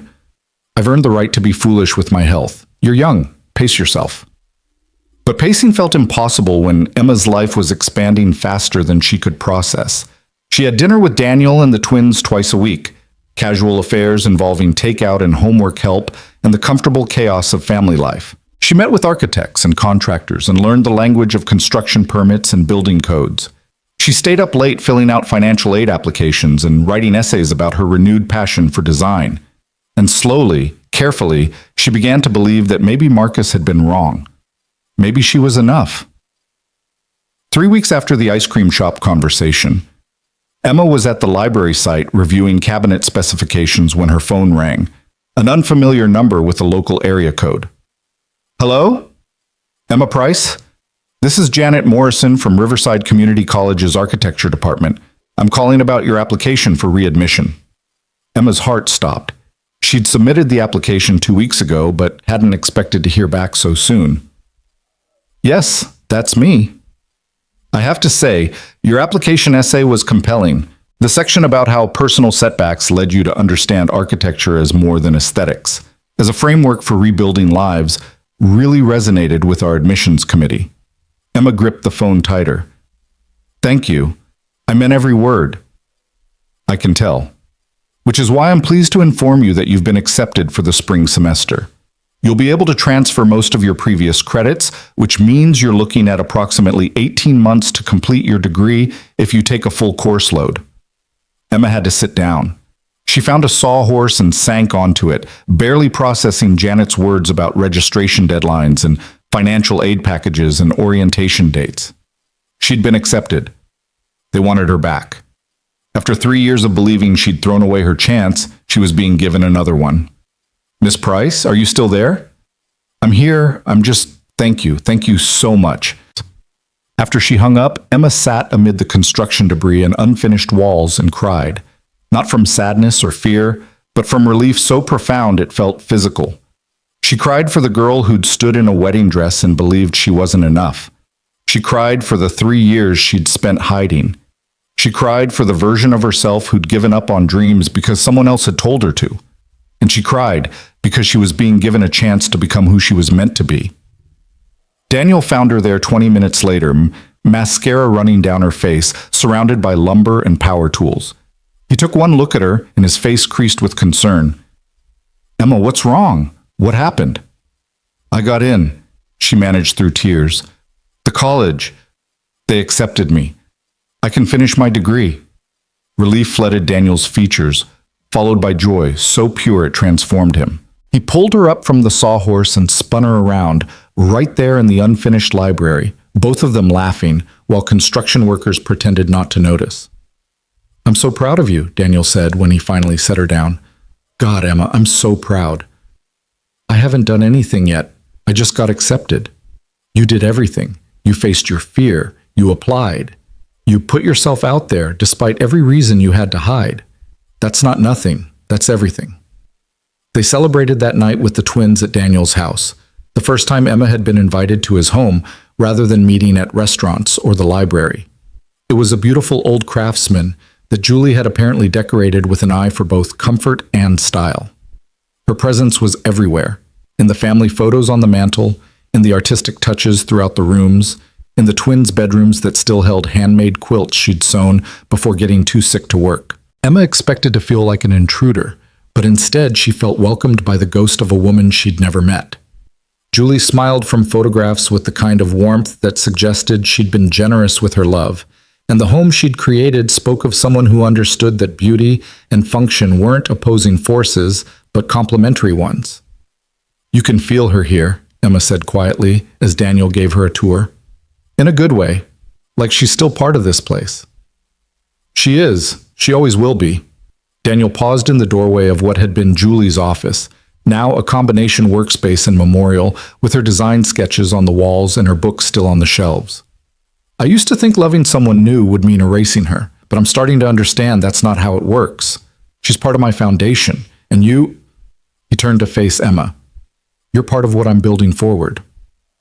Dinner was pizza and salad, and the twins' enthusiastic retelling of Emma's acceptance. They'd grasped immediately that this was important, and they celebrated with construction paper congratulations cards, decorated with glitter and drawings of buildings. "When you're an architect, will you design us a treehouse?" Lila asked. "A really good one with a rope ladder and a telescope?" "The best treehouse ever built," Emma promised. "Better than Tyler Johnson's? Because his has a slide." "Way better. Ours will have secret compartments." After dinner, they watched a movie curled up on the couch. Daniel on one end with Nora tucked against his side, Emma on the other with Lila sprawled across her lap. Halfway through, both girls fell asleep, and Emma and Daniel found themselves whispering over their sleeping children like actual parents. "This feels real," Emma said softly, "like we're becoming something that could last." "It scares you," Daniel observed. "It terrifies me. What if I mess up? What if I'm not good at this, at being part of a family, at helping raise daughters who've already been through so much? Then we'll mess up together. Emma, there's no perfect way to do this. Julie and we fought about parenting styles and made mistakes and had to apologize to our kids more times than I can count. The goal isn't perfection, it's presence." Emma looked at Lila's sleeping face, peaceful and trusting. "They deserve someone better than me. They deserve someone who loves them, someone who shows up, someone who sees them as people worth fighting for." Daniel reached across the sleeping children to take Emma's hand. "You're already doing that. Everything else we can figure out as we go." The following week brought new complications. Emma's acceptance to the architecture program became public knowledge. Someone from the college had mentioned it to a local reporter covering education stories, and suddenly Emma was being framed as the gold digger who's now pursuing architecture suspiciously close to her CEO boyfriend's field. The narrative was absurd, but it gained traction in certain corners of social media where people were still convinced Emma had orchestrated everything from the beginning. "Let it go," Rachel advised when Emma called her in tears. "You could cure cancer and someone would accuse you of doing it for attention. Focus on what's real. School, Daniel, those girls. Everyone else is just noise." But the noise was getting harder to ignore. Emma started receiving messages on social media, some supportive, many cruel. Strangers felt entitled to opinions about her relationship, her education, her worth as a person. One particularly vicious thread dissected every photo of her that existed online, criticizing everything from her appearance to her career choices to her obvious social climbing. Daniel wanted to respond, wanted to defend her publicly, but Emma stopped him. "It'll just make it worse, trust me. Engaging with trolls never ends well." "So we just let them tear you apart?" "We let them talk themselves out. Eventually they'll find someone else to target. That's how the internet works. Short attention span, endless supply of targets." She was right, but it didn't make watching it happen any easier. Daniel found himself checking Emma's social media accounts obsessively, reporting the worst comments, documenting everything in case they needed legal action later. His daughters noticed his preoccupation and worried in their own ways, Lila by asking too many questions, Nora by going quiet and watchful. "Daddy, are people being mean to Miss Emma?" Lila finally asked one night at dinner. Daniel weighed his response carefully. The twins were 7, but they weren't babies. They'd been through enough loss to understand that the world wasn't always kind. Some people are saying unkind things, yes, but Miss Emma is strong, and she's not letting it stop her from doing what makes her happy. We should make her more cards, Nora decided, with extra glitter. That always makes people feel better. I think that's an excellent idea. They spent the evening creating cards with messages like, "You're the best almost family member ever," and "Don't listen to mean people. They're just jealous of your cookies." Daniel took photos of the twins working, their faces serious with concentration, and sent them to Emma with the message, "Your fan club is very concerned about your well-being." Emma's response came quickly. "Tell them I love them, and I love their cards, and I love—" There was a pause in the typing indicator, then, "I love that they think glitter solves problems. They might be onto something." Daniel noticed what she hadn't said. He noticed the way she'd started to type, "I love you," and then redirected. He noticed because he'd been doing the same thing, catching himself before saying words that felt both inevitable and too soon. They'd known each other just over a month. A month. People didn't fall in love in a month, except sometimes they did. The library renovation reached a critical milestone in late November. The main reading room was structurally complete, and it was time to start thinking about interior finishing. Daniel organized a walkthrough for key stakeholders, including Mrs. June, who'd be running the cafe space, and Emma, who'd been consulting on the design elements. Walking through the nearly finished space took Emma's breath away. The room soared with elegant proportions, the restored Victorian details complementing the modern safety features seamlessly. The cafe area she'd suggested modifications for flowed naturally into the reading nooks, and the glass panels Daniel had added created sightlines that made the entire floor feel connected without sacrificing the intimacy of separate spaces. "It's beautiful," Emma whispered, turning slowly to take it all in. "Daniel, it's absolutely beautiful." "It's what you saw that first night," he said, coming to stand beside her. "When you looked at the blueprints and understood what this space could be, I just brought your vision to life." Mrs. June was examining the cafe area with a critical eye, making notes about counter heights and electrical outlet placement. "This will work," she announced. "Emma, dear, you have a gift for this. Don't let anyone tell you different." The walkthrough attracted other attention, too. A photographer from the city's architecture magazine had been documenting the restoration, and she took dozens of photos of Emma and Daniel discussing design elements, of Mrs. June measuring spaces, of the building itself in all its renewed glory. When the magazine published its spread 2 weeks later, the photos told a story of community and creativity and second chances. And the internet, predictably, had opinions. Most were positive. The article framed Emma's consulting work as evidence of natural talent rather than opportunism, and several prominent architects commented publicly about the quality of the spatial design. But there were still detractors, still people convinced that Emma was playing a long game, using Daniel for access to a career she didn't deserve. "Deserve," Emma said bitterly to Rachel over coffee. "Like careers are something you earn through moral purity rather than hard work. Like I haven't spent 3 years baking at 4 in the morning because I loved making things that brought people joy. Like that doesn't count as paying dues." "You know what your problem is?" Rachel stirred her latte with more force than necessary. "You still care what they think. You're still trying to prove you're worthy when you've never needed to prove anything. You're talented, you're kind, you're doing the work. That's enough." "But what if it's not?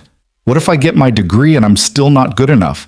What if I fail Daniel's expectations or mess up a design or—" "Then you'll learn from it and do better next time." That's what life is, Em. It's not about being perfect. It's about showing up and trying and picking yourself up when you fall. You've spent 3 years hiding because you fell once. Don't waste another 3 years hiding because you might fall again. Emma knew her sister was right, but knowing and believing were different things. She threw herself into her coursework with obsessive focus, determined to prove, to herself if no one else, that she belonged in architecture school. Her professors noticed immediately, commenting on her maturity and perspective compared to younger students who'd come straight from high school. "You've lived," one instructor told her, after she presented a design project focused on community spaces for grief support. "You understand what buildings are for, Not just shelter or aesthetics, but healing. That's rare. The holiday season approached with its particular brand of emotional complexity. Emma had always found Thanksgiving and Christmas difficult, reminders of family expectations and personal failures, of the life she'd thought she'd have versus the reality she'd built. But this year felt different because Daniel and the twins kept asking what her traditions were, what she liked to do, whether she'd spend the holidays with them. "I don't want to intrude," Emma protested when Daniel invited her to Thanksgiving dinner. "That's family time." "You are family," Lila said with the blunt certainty of a 7-year-old. "You're with us all the time anyway. You might as well be there for turkey, too." "Lila's right," Daniel agreed. "Emma, you're part of our lives now. I don't want to do holidays without you. The girls don't want to do holidays without you. Please say you'll come." So Emma found herself on Thanksgiving Thursday in Daniel's kitchen, helping prepare a meal while the twins helped by sneaking bites of everything and periodically running through the house in costume pieces from their dress-up box. It was chaotic and messy and nothing like the formal, quiet Thanksgivings of Emma's childhood. It was perfect. They ate at Daniel's dining table with its mismatched chairs and cheerful chaos, and when they went around saying what they were grateful for, Nora said, "Miss Emma," without hesitation. Lila added, "Miss Emma's cookies," which made everyone laugh, and Daniel met Emma's eyes across the table with an expression that said, everything words couldn't. After dinner, while the twins were occupied with a movie, Daniel and Emma did dishes together in comfortable silence. Emma washed, Daniel dried, and somewhere in the rhythm of ordinary tasks, Emma realized she'd stopped being afraid. "I love you," she said, the words emerging naturally between one plate and the next. "I know it's fast and probably too soon, and maybe I shouldn't say it, but I do. I love you and your daughters and this messy, complicated life we're building." Daniel set down the plate he'd been drying and turned to face her fully. "Emma Price, I have been waiting for you to say that so I could say it back without freaking you out. I love you too. I've loved you since you looked at my library blueprints like they were poetry. Maybe before that. Maybe from the moment my daughters walked into that cafe and chose you." They kissed with dishwater hands and the sound of animated characters singing in the background, and it was completely unromantic and absolutely perfect. Later that night, after Emma had gone home and the twins were in bed, Daniel sat in Julie's office looking at her picture. "I hope this is okay," he told the photograph. "I hope you'd approve. She's nothing like you. She's quieter, more uncertain, still figuring out who she is. But she loves our girls. And she makes me remember what it feels like to look forward instead of back. I think you'd like her. I think you'd be glad I found her." The photograph, of course, said nothing, but Daniel thought Julie's smile looked approving, and that would have to be enough. December arrived with cold weather and the stress of final exams. Emma was juggling schoolwork, cafe shifts, library consulting, and increasing time with Daniel's family. Something had to give, and it turned out to be sleep. She functioned on coffee and determination, showing up to everything but slowly unraveling at the edges. Daniel noticed but didn't push, having learned that Emma needed to figure things out for herself. But when he found her asleep at his kitchen table one evening, head pillowed on her architecture textbook while the twins did homework around her, he decided intervention was necessary. "Emma, sweetheart, wake up." He gently shook her shoulder. "You can't keep doing this to yourself." Emma jerked awake, disoriented and embarrassed. "I'm fine. I was just resting my eyes for a second." "You were snoring," Lila informed her helpfully. "Loudly." "I don't snore." "You definitely snore," Daniel confirmed. "And you have textbook creases on your face. Emma, you're running yourself into the ground. Something's got to give." "I can handle it." "Nobody's saying you can't, but you don't have to handle everything alone. Let me help. Let Mrs. June help. Let the people who love you share the load instead of watching you burn out." Emma wanted to argue, wanted to insist she was fine, but she was so tired. Tired of trying to be enough. Tired of proving herself. Tired of carrying everything solo because asking for help felt like admitting weakness. "I don't know how to let people help," she admitted quietly. "I've been doing everything myself for so long." "Then learn. Start small. Stay here tonight instead of driving home exhausted. Let me make you dinner. Let the girls entertain you with their very dramatic retelling of today's playground politics. Let yourself rest. So Emma stayed. She borrowed one of Daniel's t-shirts to sleep in, and the twins insisted she read them bedtime stories in voices that made them giggle. And when Daniel found her afterward, curled up in his guest room looking small and vulnerable, he sat on the edge of the bed and brushed hair back from her forehead. "You don't have to be perfect," he said softly. "You don't have to earn your place here. You just have to be yourself, messy, tired, overwhelmed, human. That's all any of us can be." Emma caught his hand, holding tight. "What if myself isn't enough?" "It always has been. You just haven't let yourself believe it." She fell asleep holding his hand, and Daniel sat there for a long time watching her breathe, marveling at how someone so uncertain of her own worth could have changed his entire world in 6 weeks. The semester ended with Emma passing all her classes with grades that surprised her, high marks and instructor comments praising her insight and creativity. She'd proven to herself that she belonged, that she could do this, that Marcus's assessment had been wrong all along. The library renovation neared completion on a timeline that seemed impossible. The official opening was scheduled for January 15th, and as the date approached, Daniel seemed increasingly nervous about something he wouldn't discuss. "It's nothing," he insisted when Emma asked. "Just normal pre-launch jitters." But Emma knew him well enough now to recognize evasion. She let it go, trusting he'd tell her when he was ready. What she didn't know was that Daniel had been planning something. Something big. Something that would either be the most romantic gesture of his life or a spectacular disaster. He'd been working with Mrs. June in secret, preparing a surprise for the library's opening day. Something that would show Emma exactly how he saw her, not as someone still trying to prove her worth, but as someone who'd already changed everything. The surprise involved the library itself, the entire community, and a declaration that would make it impossible for Emma to hide anymore. Daniel just hoped she was ready to be seen. The morning of January 15th dawned cold and crystalline, the kind of winter day where everything looked sharp-edged and impossibly clear.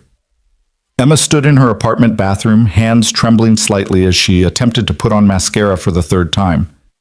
The library opening was in 2 hours, and she'd been awake since 4 in the morning, alternating between excitement and paralyzing anxiety.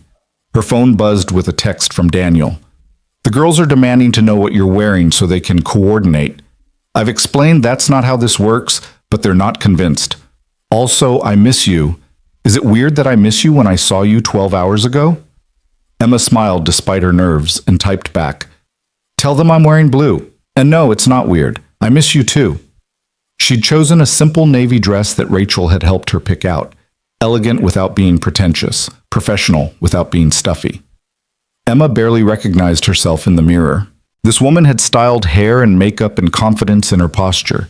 This woman looked like someone who belonged at an architectural unveiling, not someone who spent most mornings covered in flour. When had she become this person? And more terrifying, what if it all disappeared as quickly as it had arrived? Mrs. June picked her up at 9, looking resplendent in a burgundy suit that made her seem taller than her modest 5'3". "Ready for your big day, dear?" the older woman asked as Emma climbed into the passenger seat. "It's not my big day. It's Daniel's. I just helped a little with some design elements."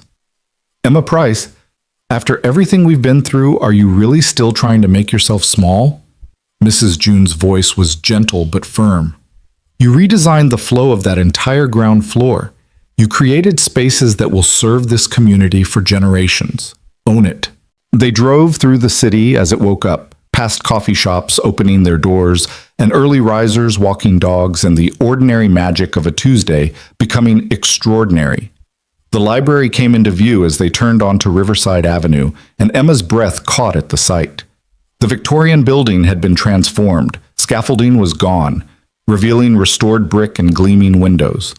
A banner hung across the front announcing "Grand Opening Today" in letters large enough to read from blocks away. And cars were already filling the parking lot, community members arriving early to witness the unveiling. "There are so many people," Emma whispered. "It's a big deal. This building was going to be demolished. Daniel saved it, yes, but you made it somewhere people will actually want to be. That matters, Emma." Inside, controlled chaos reigned. Caterers were setting up refreshment tables. Audiovisual technicians were testing microphones, and Daniel's construction team was doing final walkthroughs to ensure every detail was perfect. Emma spotted Daniel across the lobby, surrounded by people with clipboards and questions, looking overwhelmed but handling it with the calm competence she'd come to love. He saw her and his entire face transformed. He excused himself from his conversation and crossed to her in long strides, pulling her into a hug that lifted her off her feet. "You're here. Thank God. I've been drowning in last-minute crises and I needed to see your face." Emma laughed into his shoulder. "I told you I'd be here. Where are the girls?" Rachel picked them up an hour ago. "They're in the children's section putting final touches on some kind of surprise they've been working on. They've sworn me to secrecy, which means I have no idea what they're planning and I'm mildly terrified." "Your daughters are angels." "My daughters are chaos in human form, but I love them anyway." Daniel set her down but kept his arms around her waist. "There's something I need to tell you before everything starts. Something I should have mentioned earlier, but I was worried you'd try to talk me out of it." Emma's stomach tightened with apprehension. "Daniel, what did you do?" Before he could answer, a woman in a professional pantsuit approached with a tablet and an apologetic expression. "Mr. Cole, the mayor just arrived and would like to speak with you before the ceremony. Also, the photographer from City Living magazine is here and wants to get some shots of the building before it fills up." Daniel closed his eyes briefly in frustration. "I'll be right there." He turned back to Emma, cupping her face in his hands. "We'll talk after. But Emma, trust me, okay? Trust that I'm doing this for the right reasons." He kissed her quickly, thoroughly, and then he was swept away by obligations and schedules, leaving Emma standing in the lobby with Mrs. June and a growing sense that she'd somehow lost control of the narrative of her own life. "What do you think he meant?" Emma asked. Mrs. June's smile was knowing and slightly secretive. "I think you should go check on those girls. They're probably getting into trouble without supervision." Emma found Lila and Nora in the children's section, which had been designed with input from local teachers and librarians. Low shelves created intimate reading nooks, colorful rugs defined play spaces, and child-height windows let in natural light without sacrificing the room's cozy atmosphere. The twins were putting finishing touches on a display that made Emma's heart clench. It was a timeline of the library's restoration, told through photographs and captions clearly written in a child's careful printing. But woven throughout were pictures of Emma, consulting with contractors, sketching modifications, standing with Daniel, looking at blueprints. One photo showed her laughing with construction workers during a lunch break. Another caught her kneeling to examine tile placement, her expression serious and focused. "Girls, what is this?" Lila looked up from arranging photos with pride written across her features. "It's the story of how our library got saved. Daddy said every good building has a story, and this is ours. But you included me. I wasn't that important to the project." Nora fixed her with that too serious gaze. "Miss Emma, you were important to us. And Daddy says buildings aren't just about bricks and wood. They're about the people who care enough to make them matter. You cared." Emma crouched down to their level, emotion threatening to overwhelm her. "You two are something special. You know that?" "We know," Lila said matter-of-factly. "Mrs. Chen says we're precocious. We looked it up. It means we're smart for our age." "It definitely means that." Rachel appeared in the doorway, looking polished and professional in lawyer mode. "There you are. Em, I need to steal you for a minute. Mrs. June says you need to see something before the ceremony starts." Emma followed her sister through hallways that were beginning to fill with arriving guests. City council members mixed with neighborhood residents, architecture students clustered near columns to discuss restoration techniques, and children ran between adults with the unselfconscious energy of people in a space designed to welcome them. Rachel led her to what would become Mrs. June's cafe space. The area was still partially set up, with equipment covered in protective plastic and furniture not quite arranged. But on the main wall, visible from anywhere in the cafe and extending into the adjacent reading area, was something Emma hadn't seen before. A dedication plaque, beautifully designed and clearly custom-made. But instead of the generic acknowledgement she'd expected, the text made her freeze. The Riverside Library ground floor. Design consultation by Emma Price. In recognition of her vision in creating spaces where community and comfort intersect, where function serves beauty, and where every person who enters feels seen and welcomed. Architecture is not just about buildings, it's about building hope. Below that, in smaller text, sometimes the bravest thing we can do is try again. This library stands as testament to second chances, for buildings, for dreams, and for hearts brave enough to rebuild. Emma's hands flew to her mouth as tears started streaming down her face. He didn't. Rachel, tell me he didn't do this. He absolutely did. He also fought the Historical Society and the City Council and about 6 different committees to get permission to put your name on this wall. Apparently, he was very insistent that your contribution deserved recognition. But I don't have my degree yet. I'm not certified. People are going to think, they're going to think exactly what's true, that you're talented, and you contributed meaningfully to this project and you deserve credit for your work. Rachel grabbed Emma's shoulders, forcing her to meet her eyes. Emma, stop. Stop finding reasons to diminish yourself. Daniel is giving you credit you earned. Accept it. Be proud of it. Let yourself be seen. The ceremony was scheduled to begin at 11. By 10:30, every seat in the main reading room was filled and people were standing along the walls. Emma found herself in the front row between Mrs. June and Rachel, with Lila and Nora squirming excitedly on either side of Daniel, who sat at the end of their row. Local news cameras were set up in the back, and the energy in the room vibrated with anticipation. The mayor spoke first, discussing the importance of preserving historic buildings and serving community needs. A representative from the Historical Society talked about the restoration process and architectural significance. And then Daniel took the podium, looking nervous in a way Emma had rarely seen. "Good morning, and thank you all for being here," he began, his voice carrying through the sound system. 2 years ago, this building was condemned. The structural damage was significant, the cost of repair seemed prohibitive, and most people assumed it would be demolished to make way for something modern and efficient. He paused, his eyes finding Emma in the crowd. "But this community fought for it. You showed up to meetings, you wrote letters, you refused to let history be erased for convenience, and you reminded me why I became an architect in the first place. Not to build monuments to ego or profit, but to create spaces where people's lives unfold in meaningful ways." Daniel's voice grew stronger, more confident. This library almost didn't survive, just like some of us almost didn't survive our own personal collapses. But buildings, like people, can be restored. They can be made stronger in the broken places. They can be given new purpose while honoring what they once were. He pulled a small object from his pocket. Emma couldn't quite see what it was from her seat, and held it up. "When I first met the woman who would become my design consultant on this project, she brought me heart-shaped cookies. I was working through the night, stressed and exhausted, and convinced I had to carry everything alone. And she showed up with food and kindness and a perspective I desperately needed." Emma's breath caught as she realized what he was holding. One of her heart-shaped cookies, preserved somehow, half of it broken off, but the other half intact. "I broke this cookie that night," Daniel continued, "but I kept the pieces because they reminded me that even broken things are still beautiful. That cracks don't mean worthless, they mean human." He set the cookie on the podium and pulled out blueprints, unfolding them for the audience to see.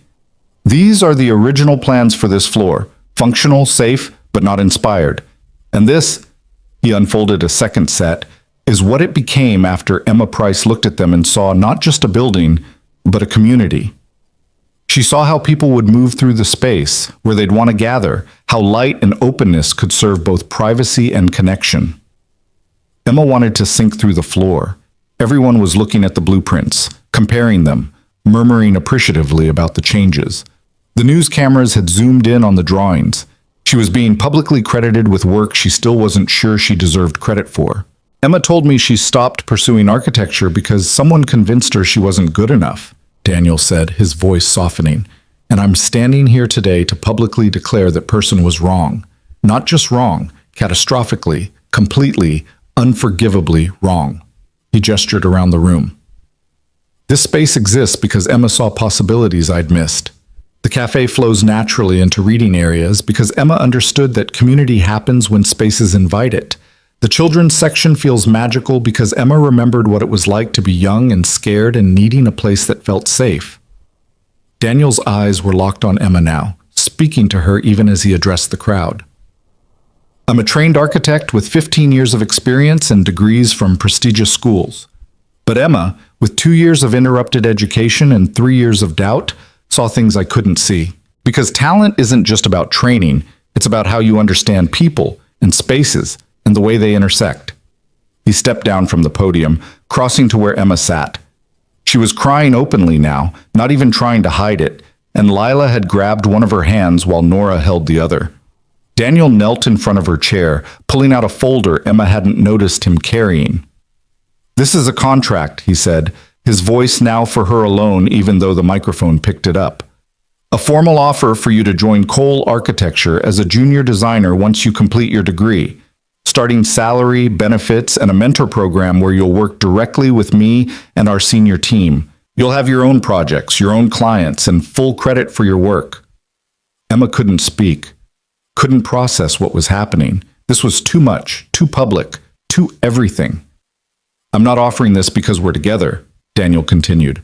I'm offering it because you're talented and you bring something to architecture that can't be taught. You understand that buildings are for people, not for portfolios. You see spaces the way some people hear music. And Emma, his voice cracked slightly, I want to spend my career learning to see things the way you do. The room erupted in applause. People were standing, clapping, and Emma could hear Mrs. June beside her crying happy tears. Rachel was squeezing her shoulder. The twins were bouncing in their seats with barely contained excitement. And Daniel was still kneeling in front of her, holding out a contract that represented everything she'd thought she'd lost forever, waiting for her answer.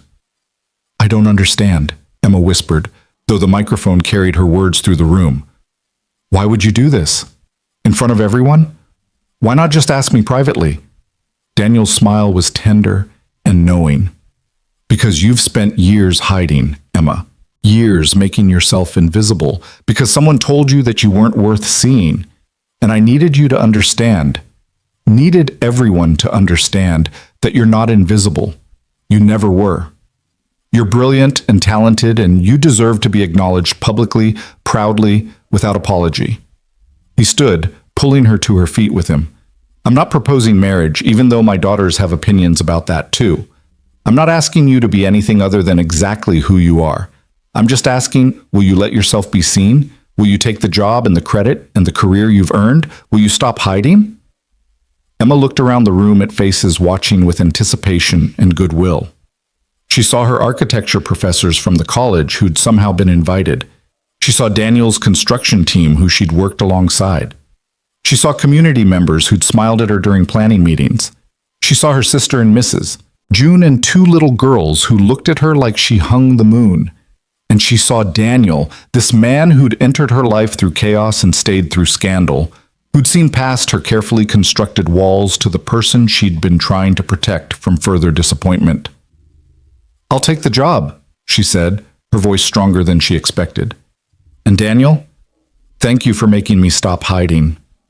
The room exploded with applause again. Daniel pulled her into a hug while the twins crashed into both of them, creating a tangle of arms and laughter. And somewhere in that moment, Emma felt the last pieces of Marcus's assessment of her worth finally, completely shatter. She wasn't too quiet. She wasn't too small. She wasn't not enough. She was exactly who she was supposed to be. The rest of the ceremony passed in a blur. The mayor cut the ceremonial ribbon, guests toured the facility exclaiming over architectural details, and Emma found herself surrounded by people congratulating her, some genuinely, others with barely concealed skepticism that she chose to ignore. The catering company Mrs. June had hired served food in the new cafe space, and Lila and Nora gave enthusiastic tours of the children's section to anyone who'd listen. Emma was examining the dedication plaque, still unable to believe her name was on it, when a familiar voice spoke behind her. Impressive work, really, I mean that. She turned to find a man she hadn't seen in 3 years standing a respectful distance away. Marcus. Older, his hairline receding slightly, his expression difficult to read. Emma's first instinct was to run or hide or make herself small. Her second was to call for Daniel, but her third, the one she chose, was to simply stand her ground and wait for him to explain what he was doing there. I know I'm probably the last person you want to see, Marcus continued when Emma didn't respond. I came because I saw the article in City Living magazine about the restoration and your involvement, and I needed to. He stopped, struggling with words in a way Emma had never seen him struggle. You needed to what? Her voice was calm, neutral. Apologize for what I said when I ended things, about you being too quiet, too small, not enough. Marcus ran a hand through his thinning hair. I was cruel and I was wrong, and I've spent 3 years knowing I was wrong but being too much of a coward to admit it. Emma studied him. This man who'd shaped 3 years of her life through his absence and his harsh assessment. And she felt nothing. No anger, no vindication, no desire to make him hurt the way he'd hurt her. Just a distant sort of pity for someone who'd let his own insecurity damage another person. Why now? She asked. Why apologize now after 3 years? Because I saw your work and realized you'd become exactly what you were meant to be despite what I told you. And I saw the way that architect, Cole, talked about you in the article with so much respect and admiration, and I realized I'd been so focused on what I needed that I never saw what you could be. Marcus's voice was heavy with regret. I'm not asking for forgiveness or another chance. I'm just saying I was wrong. About all of it. And I'm sorry. Emma thought about the person she'd been 3 years ago, young and uncertain and so desperate to be chosen that she'd accepted criticism as truth. She thought about the person she'd become, still uncertain sometimes, still learning, but no longer willing to make herself small to fit someone else's expectations. Thank you for the apology, she said finally. It's more than I expected and probably more than I needed. But Marcus, I've spent 3 years letting your words define me. I'm not going to spend another minute on them. Not with anger, not with forgiveness, just by moving forward. She turned back to the plaque, effectively ending the conversation. After a moment, she heard Marcus's footsteps retreating, and Emma felt something fundamental shift, the last hold her past had on her present finally releasing. Daniel appeared at her elbow minutes later with 2 glasses of champagne. I saw Marcus talking to you. Do I need to have security escort him out, or possibly punch him? I've never punched anyone, but for you I'd learn. Emma laughed and took one of the glasses. Stand down, protective boyfriend. He apologized. It was anticlimactic, actually. Turns out when you stop needing someone's approval, their apology doesn't mean as much. That's very mature and healthy of you. Personally, I'm still team punch him. Noted for future reference. Emma clinked her glass against his. This is really happening, isn't it? The library, the job offer, all of it? It's really happening. And Emma, I meant what I said up there. This isn't charity or nepotism or me trying to keep my girlfriend close. You're genuinely talented. The work you did here proves it. I'm offering you the job because I'd be an idiot not to. They stood together watching people explore the library, watching community members discover spaces that would serve them for decades. And Emma let herself feel proud. Proud of her contribution, proud of her growth, proud of the woman she was becoming. The afternoon stretched into evening. Most guests departed, but a core group remained, Mrs. June organizing the cafe space with military precision, Daniel's construction team doing final equipment checks, Rachel entertaining the twins who were getting punchy with exhaustion. Emma found a quiet corner in the main reading room and just sat, absorbing the reality of the space she'd helped create. She thought about the girl who'd waited alone in Maple Bloom Cafe 2 months ago, convinced she was destined for loneliness. She thought about 2 little girls brave enough to chase down their father's date to give him a second chance. She thought about Daniel, who'd somehow seen past her carefully constructed invisibility to the person hiding underneath. Miss Emma? Nora's voice interrupted her reverie. The twins approached hand in hand, their earlier energy replaced by contemplative quiet. Hey girls, shouldn't you be going home? It's getting late. Daddy's talking to reporters, Lila explained. We wanted to ask you something first. Emma patted the bench beside her, and both girls climbed up, flanking her like bookends. Nora spoke first, her serious face even more grave than usual. Are you going to stay? Like, forever? Emma's heart clenched. What do you mean? People leave, Nora said simply. Mom didn't want to, but she had to. And Mrs. Chen's daughter moved away and never visits. And our teacher, Miss Rodriguez, left to have a baby and didn't come back. People always leave. So we need to know, Lila continued, her voice small and uncertain in a way it rarely was. Are you the kind of person who stays? Because if you're not, we need to know now, before we love you too much. Emma felt tears burning in her eyes. These children, these brave, broken, brilliant children who'd been through more loss than anyone should experience, were asking for a guarantee she wasn't sure she could give. How could anyone promise forever? How could she swear she'd never hurt them when life was so uncertain? But then she thought about the question differently. They weren't asking for a guarantee against death or disaster.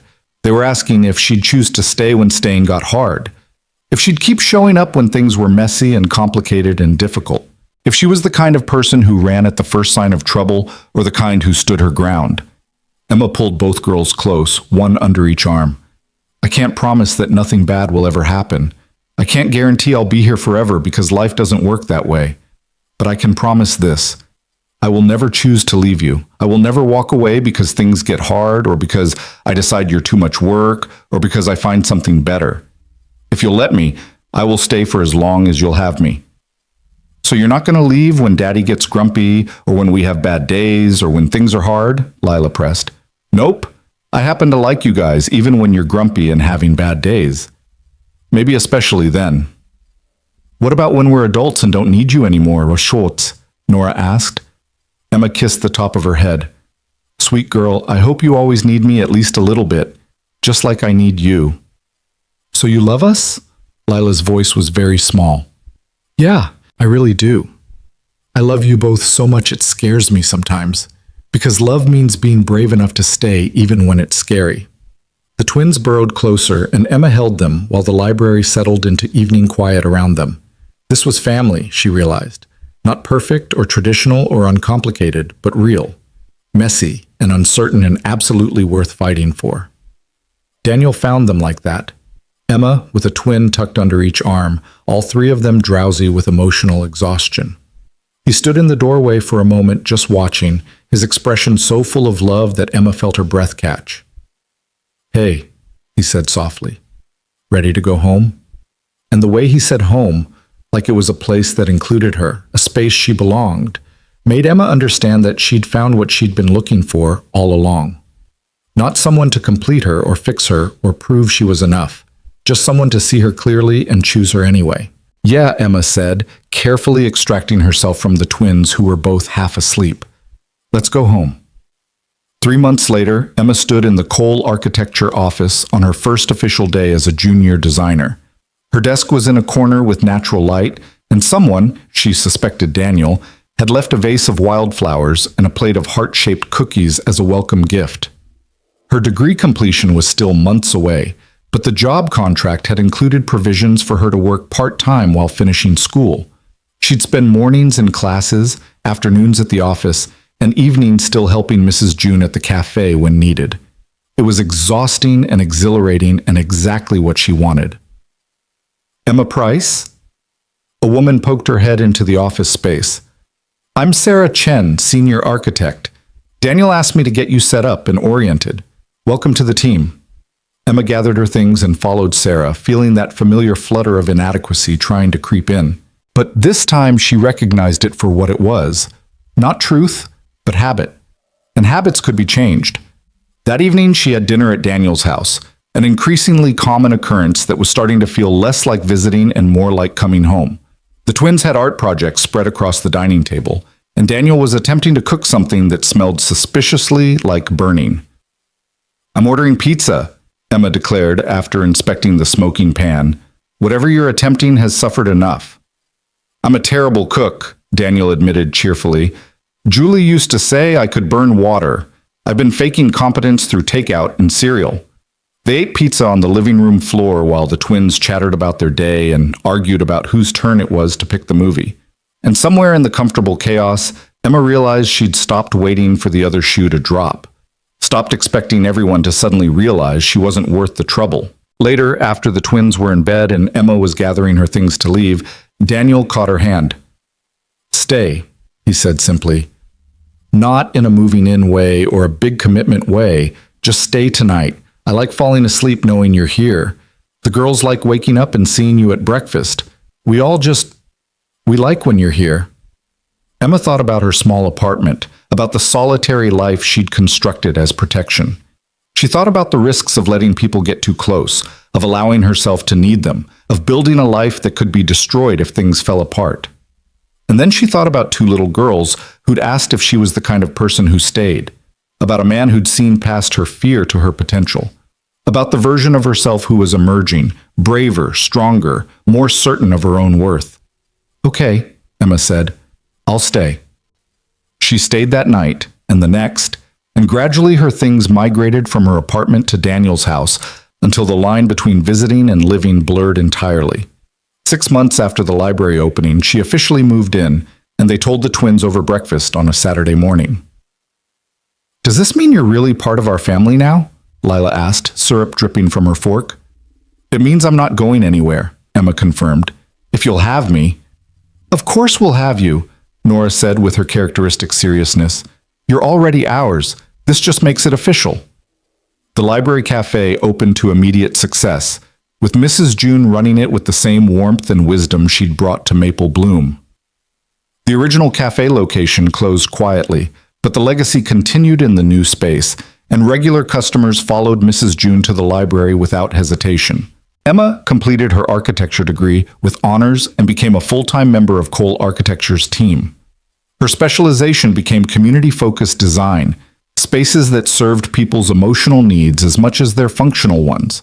Grief centers, community gathering spaces, affordable housing that prioritized dignity, these became her passion and her portfolio. 2 years after that first chaotic evening when two little girls had walked into a cafe looking for their father's date, Daniel proposed. Not publicly this time, but privately, in the library's reading room late on a Tuesday evening after everyone had gone home. "I know the girls have been planning our wedding since they met you," he said, kneeling in front of her in the space they'd designed together. "And I know this might seem fast by some standards, but Emma, I've spent 2 years watching you become who you were always meant to be, and I want to spend the rest of my life continuing to witness that. Will you marry me?"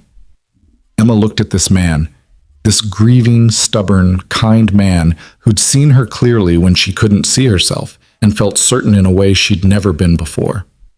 "Yes," she said simply. "Yes, I'll marry you." The wedding was small and perfect, held in the library surrounded by books and light and community. Lila and Nora were joint maids of honor, wearing matching dresses and carrying bouquets of wildflowers. Mrs. June officiated, having gotten ordained online specifically for this purpose, and Rachel stood beside Emma, tears streaming down her face as she watched her younger sister finally claim the happiness she'd always deserved. They exchanged vows they'd written themselves, promising not perfection, but presence. Promising to stay even when staying was hard. Promising to keep building their life together. One day, one choice, one moment of courage at a time. And when they cut the wedding cake, a towering creation Emma had baked herself, decorated with heart-shaped cookies and love, Lila announced loudly that she'd told everyone this would happen 2 years ago and nobody had believed her. "We should have listened," Daniel said, pulling Emma close. "These two always know what they're talking about." 5 years after that first missed date, Emma stood in the office of Cole Architecture, looking at blueprints for a community center in an underserved neighborhood. Her design incorporated flexible spaces that could serve multiple purposes: after-school programs, job training, grief support groups, community meals.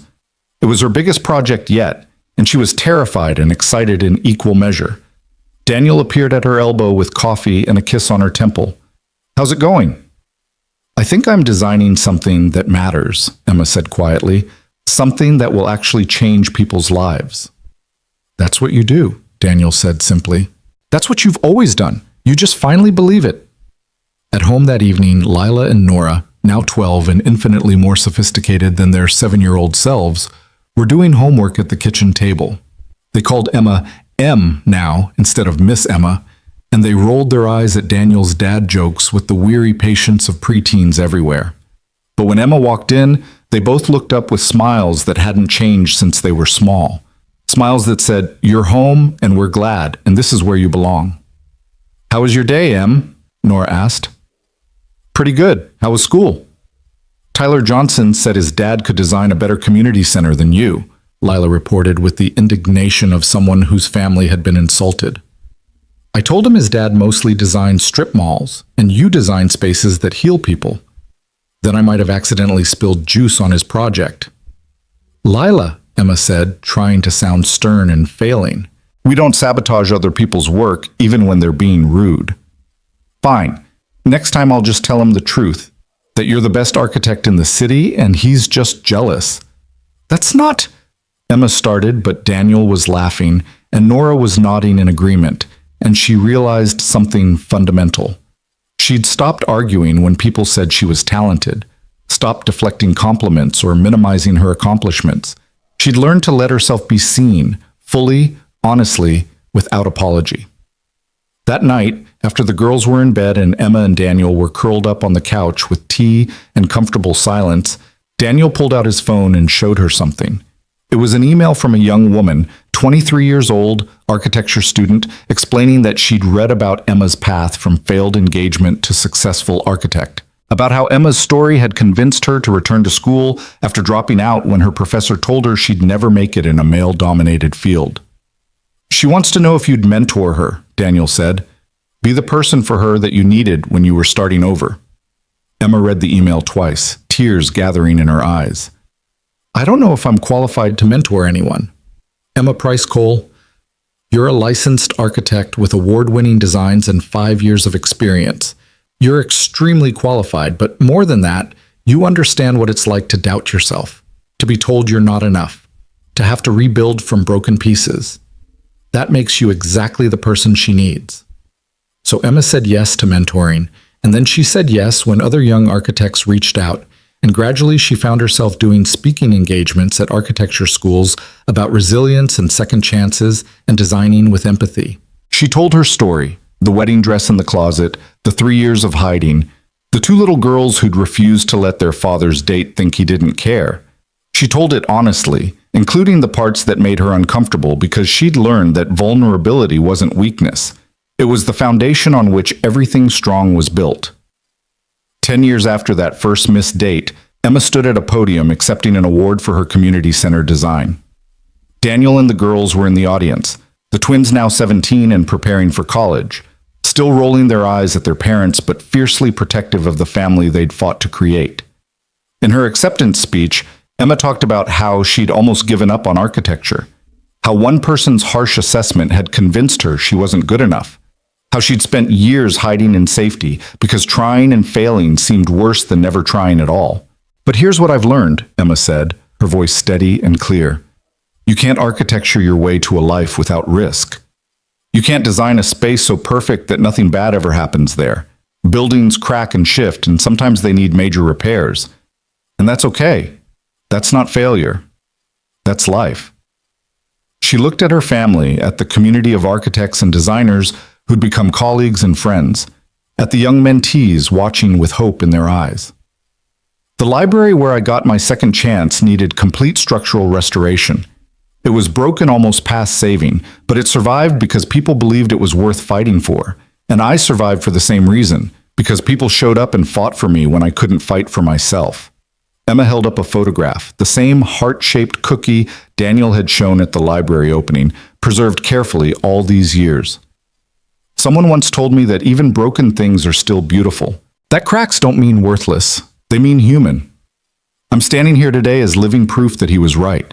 My cracks, my breaks, my years of hiding, they didn't disqualify me from happiness or success.